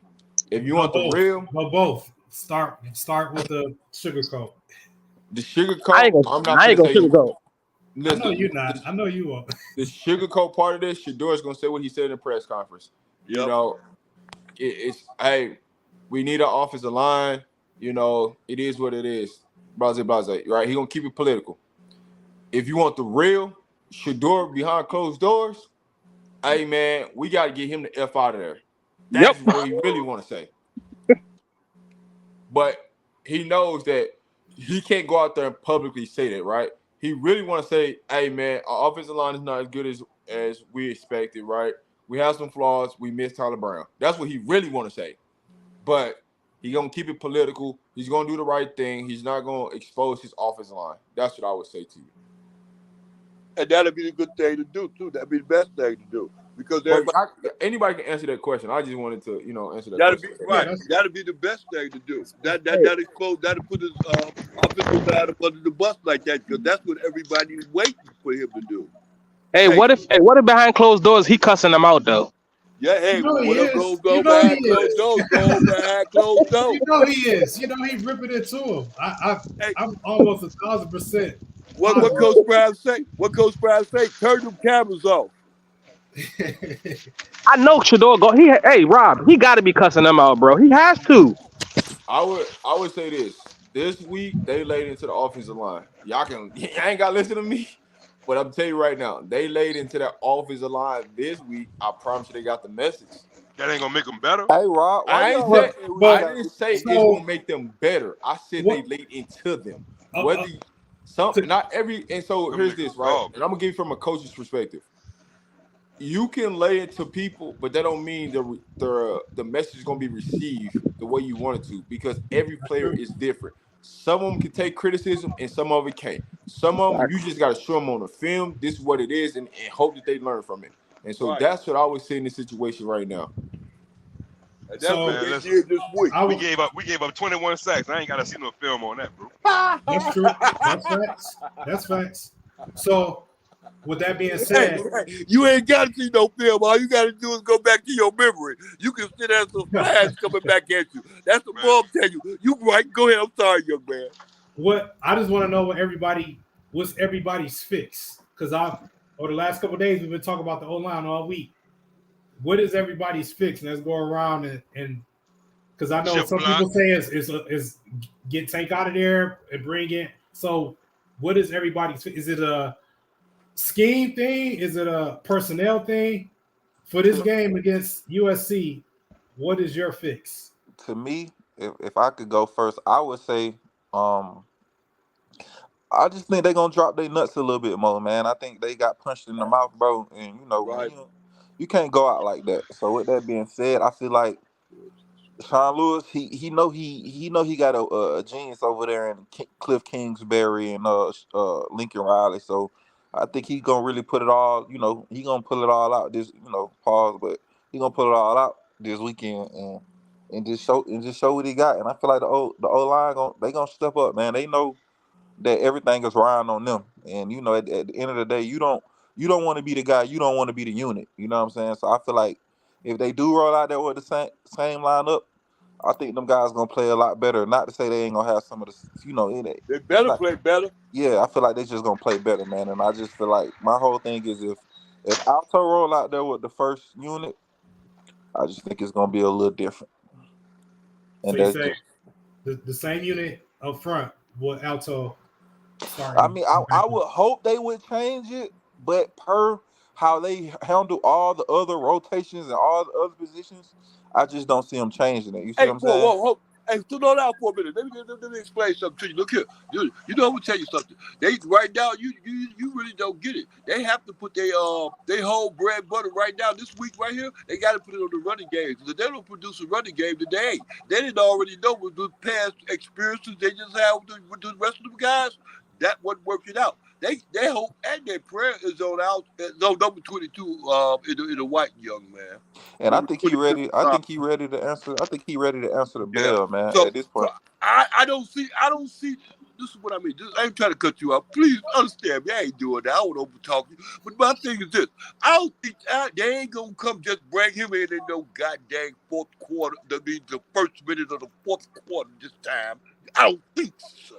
I think he walking out there first. Thank you. All right, my lineup for Saturday.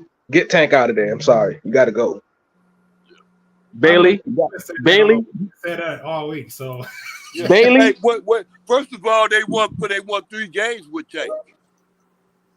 Oh, hold up, old school. Bailey, you got to go too. Okay, so put McCrimmon in and put either Harden or somebody else, but Bailey's too light in the ass at guard. And as far as the running back, you can't keep putting Dylan out there. Like I get it. He did what he did against TCU. That was week 1. Since then, he hasn't scored. He hasn't even gotten close to scoring. So you gotta put somebody in there that can pass block. Dylan is too little. You running Dylan up the middle like he's 250 pounds. It ain't gonna work. You gotta run Alto or Savion or Smoke. Right? That boy's too little. Like, I get it, he's shifty. He need to be coming out the backfield. He need to be catching sweeps. He need to be in the slot. He's too little. Okay. For me, the solution for the O-line would be inline blocking, chip the tight end, bring Caleb Fourier in, chip the defensive end on the left side. You can't just let him just bull rush the tackle all game. And said, I hope you fix it. You got to help him fix it. If you don't have the players, you got to scheme around it. If you don't have the personnel, you got. That's where the coaching come in. Right, I agree. That's where the coaching come in with the personnel, because they got to put the right personnel in the right place. But if that's the best tackle you got, give him some help. Send Savion around there to chip the defensive end. He get hit a few times in the ribs, he's gonna slow down. I played defensive end pass rush. You're right about that. That running back hit you in your ribs a few times, you're gonna slow down. You're gonna go looking for it. Hey Jonas, but you seen Dylan pass blocking, bro. He gets bull rushed. Nah, I'm not talking about stepping up and taking on a middle linebacker. I'm talking about he talking about chip on his way out. Or tipping with the tight end? Yeah. Or the running back. Or the running back. Let him swing out, but as he going out. Let him swing out as he's swinging out. But they tried that. Remember, they tried that with Dylan in the Nebraska game, and that white boy ran him clean over. Why you keep going back to Dylan? He ain't gonna be out there doing it like that. You talking about when he had Dylan block the middle linebacker on a blitz? That's impossible. But why they doing that? On the defensive end, it's more so than the interior linebacker. I'm talking about give the tackle help. So the center can help the guards. But I watched that Oregon game, and that edge rusher on the side where Tank is, he was in the backfield every play. That's what I'm saying. If you get somebody to chip him, he ain't gonna be coming back there like that. He gonna be worried about getting hit. Like Tank got the length to be an elite tackle, but he's just too. I don't know. Like, I never played O-line, so I don't know how it. My thing would take when you say about Tank, like I understand that. I understand where you're going, but like I said, we already won 3 games with him. And another thing we do with him, I can understand he's big and tall like that, but he needs work though. He needs work. He really don't need a whole lot of work. He just needs positional work. He needs work. He needs work, bro. Because every time Every time the ball's hiked, the edge rusher that's over him is in the lap of Shador every play. Yeah. But we've been saying that since Zion. I remember I called him Pear. I said his nickname should be Pear instead of Tank because he's shaped like a pear. He thin up top. He not muscular. He tall, but he's thin up top. Yeah. So somebody that's like short and stout, like a Aaron Donald type build, is gonna bull rush him and get right in the backfield like they did against Oregon. Yeah. So yeah, I agree. That's a good one, Jonas. The chip in and assistance. It feels me. So my thing on the personnel, if somebody was beating Tank out, I think they'd make that change in practice. But I just don't think they have better at that left tackle spot. They would have beat him out in practice. So I wouldn't, the guards, I think those are kind of interchangeable, at least what they have behind. So I may swap out Bailey. I agree. He may be a little light, or again, I will just rely on what they showing them in practice. If somebody beating Bailey out and they holding their own at that guard spot, give them a chance. But if they're not, I'm more so what Jonas said and just sending those guys some help. So starting Alto I think it's time. Rip the Band-Aid off. You got to have them out there. Yeah. And run whatever route that y'all call, the plays y'all calling, give those offensive linemen some help. Even if you got to run sets, if you got to go Rick Ross in the middle of the field, just to send that defense line a message. Send Bishop out there, put him in the backfield, whatever it takes to send that defensive line a message like, hey, we here. And if you need help to do that, whatever it takes to do that. But from a personnel standpoint, Tank hasn't done that great, but I just don't think there's much behind him like to do better. Or else they would have been taking the starting reps, or they will be taking the starting reps. Hey Lawrence, but most of their depth came in late, like McCrimmon, Harden. They all came in late, so they still got to learn the plays. Yeah, you're right. You're right about that. So I'm gonna push right back on that and show the example. I'm glad you said that. So who came in late on the defensive side and they starting already? Juju. He went boom. He went straight to the starting lineup because he flashed in practice. They saw him like, okay, yeah, we can't.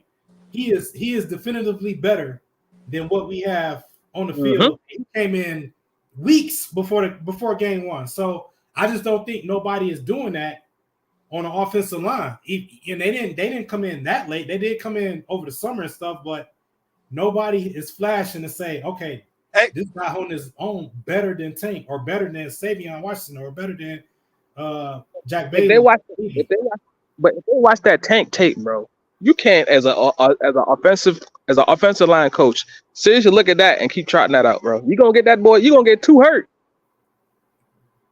And that's saying a lot. If they still left him in and he was getting beat, that says what they think about the next guy behind him. Whether I think that's Isaiah Jada. They got Jada slotted as a left tackle. No, I think it's Reggie Young. Okay, Reggie Young. Or Jada or Kareem Harden. They just have those three haven't showed that they're right there to say, okay, Tank got beat on a bad rep or multiple bad reps. I can do better. I don't think they're showing that day in, day out in practice. Hey, Lawrence, I remember it was a video where Coach O'Boy said once he sets his lineup, he's not gonna switch it up. He sticks with that lineup. So can he be stuck on his morals of keeping that lineup no matter what's going? It could no be. matter That's because he said that could definitely be a possibility. I agree. That's a possibility that So being hard-headed need to change up, but it just you put your ace in a hole at left tackle. So that just tell me that if he's getting beat routinely and nobody has, I haven't seen nobody else take one left tackle snap besides Tank.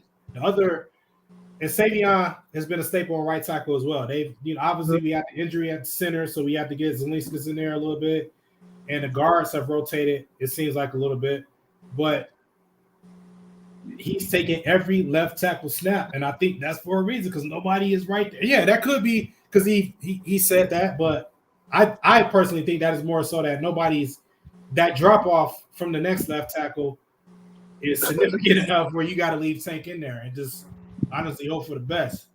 But it wouldn't hurt to at least try somebody else though and see how they could fare in the game. You know what I'm saying? Yeah. At what point though, Zion? You want to do that first quarter against USC? You want to try? Hell no. Okay. All right. Yeah. Me personally. Me personally.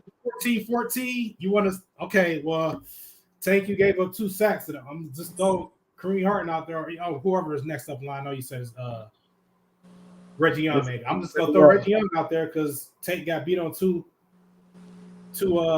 pass rushes and it's 14-14. Like what? At what point do you throw him out there and try? You know?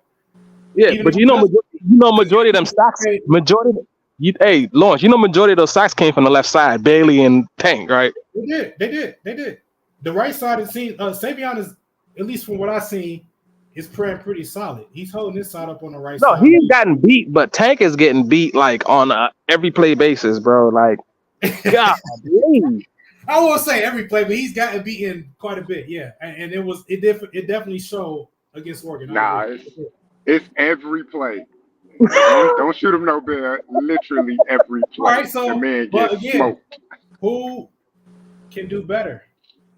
And if you got a name, why haven't they showed that all these practices since Oregon game this week? Hey, we all play. Hey, Lawrence, we all play football. You know it's favoritism with some of these coaches, bro. Oh yeah, oh absolutely. I've definitely, I know that, but who's to say Tank? And he didn't bring Tank over. Tank was a leftover. So what would make him a favorite? Now I can see if it was Savion Washington getting beat routinely, and okay, man, you got to get Savion Washington out there. He just not it. This guy came from Kent State, or Jack Bailey. Now Jack Bailey, to your point, you did mention Jack Bailey. He was getting beat, so that could be one reason why Jack Bailey is still in there because Jack Bailey getting beat like a drum. But we know Jack Bailey likely wouldn't be in there if it was for Tyler Brown. So I mean, yeah, if Tyler Brown was there, he would not be getting no reps. Or maybe they would move him to right guard. It'll be him and BB at the guard spot, however you want to put him. But BB got a little bit more body to him than Bailey. Bailey is I don't think Bailey's over 280. I don't think he is either. But I think it doesn't matter. I don't really think that matter. I think he's just not that good. I mean, but remember, we was like so hard. This has been that step up in competition. Everybody can't make it. So, but remember, they was hyping him up. But like when he came here, even I was hyping him like, oh man, he played in that system. He should do good. He's so tough and this and that and blah blah blah. He's too light.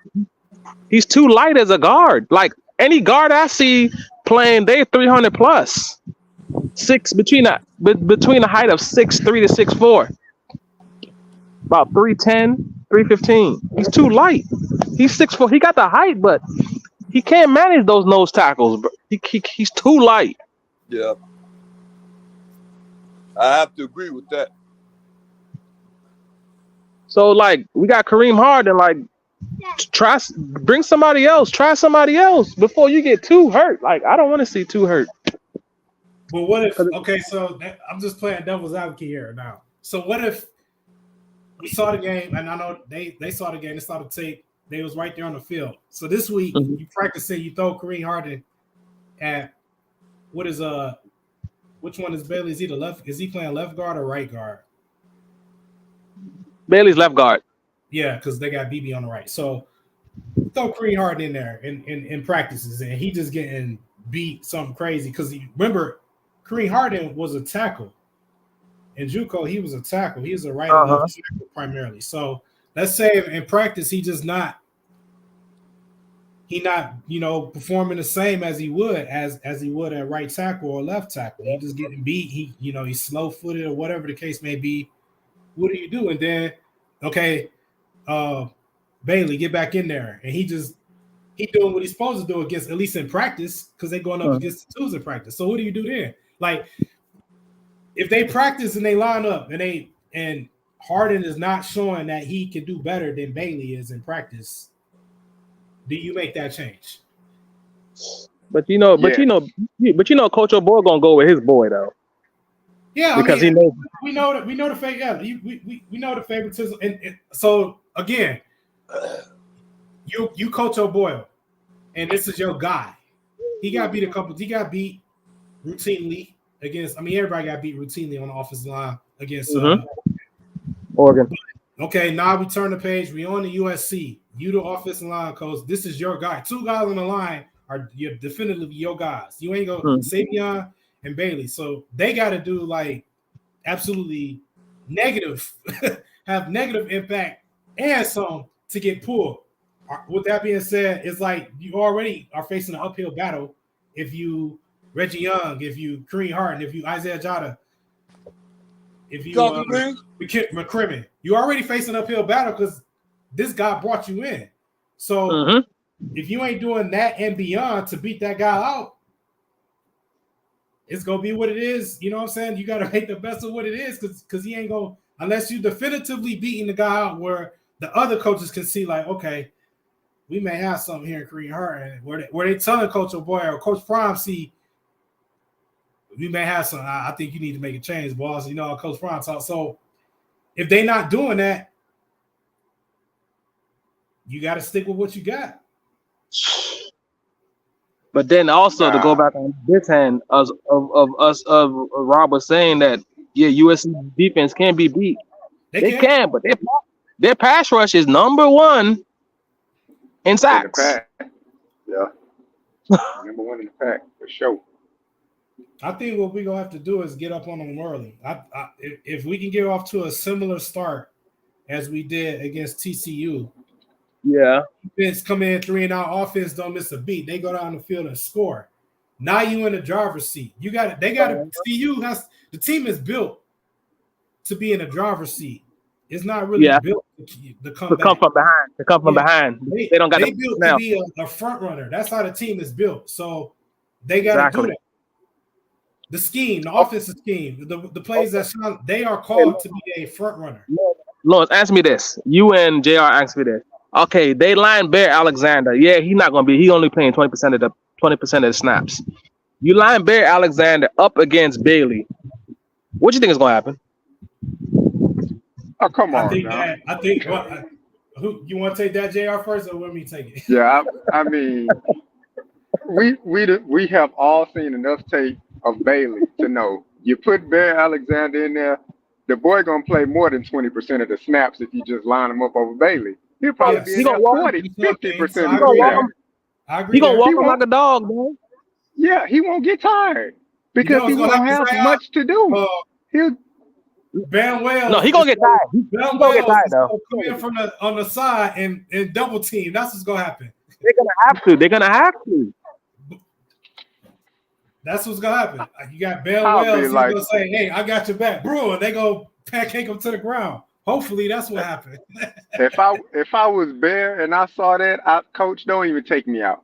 I'm keep me in. I'm licking my chops. I see Bailey line up across me. Yeah, just keep me in. Even if I'm tired, keep me in. Because I know I can still beat him at 70% of myself. Come on. Nah, man. What's gonna happen, Zion, is he gonna look across the line and see Bailey. He gonna see Bailey across the line, be licking his chops. And if I'm Ben Wells, I'm like, oh, I'm gonna catch him on this stunt. I'm gonna just knock the dog. Hit him right in the mouth. Hit him right in the mouth. Boom! So while he going straight, all his focus gonna be on Zach trying to beat Bailey and steamroll him. Ben Wells gonna come from that blind side and pancake him. That's what's gonna happen. That's what I hope happens. I hope.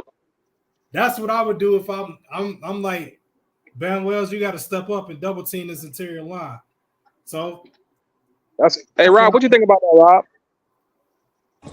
Say that again. What you think about them taking Bailey out and putting in Harden? I mean, what's the benefit of doing that? That'd be my thing because the way USC pursues the ball, they're gonna over pursue the football anyway. So they're gonna give you a lot of draws to get the offensive lineman ahead. So would you rather have that athletic offensive lineman with Bailey getting up to that second line or third line, or would you rather have a slower offensive lineman in there? I mean, that's really what you weighing. And their line is not built for power. It's built for quick hurry up offense. Hurry up. That's why they got Tank in the game. Because, but man, I rewatched that Oregon game, bro. And it's like, yo, every play, Tank beat up. Now I would say this. Now, if you were talking about like UCLA, Oregon State, or Utah game, I would definitely make that. But playing against USC in the way they defensive line pursue the football, they defensive line can be had. I understand that, but could Bailey match up with Bear? Bear got the most pressures, you know that. Not sacks. But at the end of the day, the way Bear rushes, you can scheme for that. You can tire him out. You can scheme Bear out of a game plan. You can literally run the ball away from him and just start making him chase plays. He don't play as a lot of snaps as a lot of people does. Now he's gonna play probably roughly around like 40-45% of their plays. So it's like, are you really scheming against Bear? That's what you got to look at. I know this is a hot take, but in the off chance, I'm gonna say the off chance, see you get blown out at home. Is Sean Lewis on the hot seat with play calling? Is he on the hot seat? Nope. I don't see it. Well, who gonna call plays then? If you take away the plays from Sean Lewis, who you gonna have to call them plays? Yeah, put the wide receiver coach out there calling plays. Now I do agree upon that, right? Brent Bartolone calling plays. But I mean, we gotta see. But they run the same kind of offense though, if you want to be technical. Yeah. Only thing different is the verbiage. I mean, I'm sure Brett then picked up the verbiage for the, on Sean Lewis system already. Of course. And they've been working together all summer. So I'm man, is he on the hot seat? I ain't saying the man gotta lose his job, but hey, you ain't staying on the sideline no more because you need to be up top seeing something. Staying on the sideline ain't cutting it. You can't. Nah, me personally, you can't keep on trotting out Dylan Edwards as you start running back. I'm sorry, no. Oh yeah, the boy too little. Coach Flea, ain't Coach Flea the running back coach? Yes, he is, and assistant head coach. Yep, I'll be like, nah. If Deuce ain't running out there first play of the game, man, I might pause. I mean, I'm gonna record the game, but I'm gonna damn sure pause it because that'd be a crying shame. I'm dead serious, man. Hey, Deuce got to be the first. Just from an optics standpoint, you got to run Deuce out there first. Are they saying Bailey and Tank are two of our weakest links? Yes, Extreme.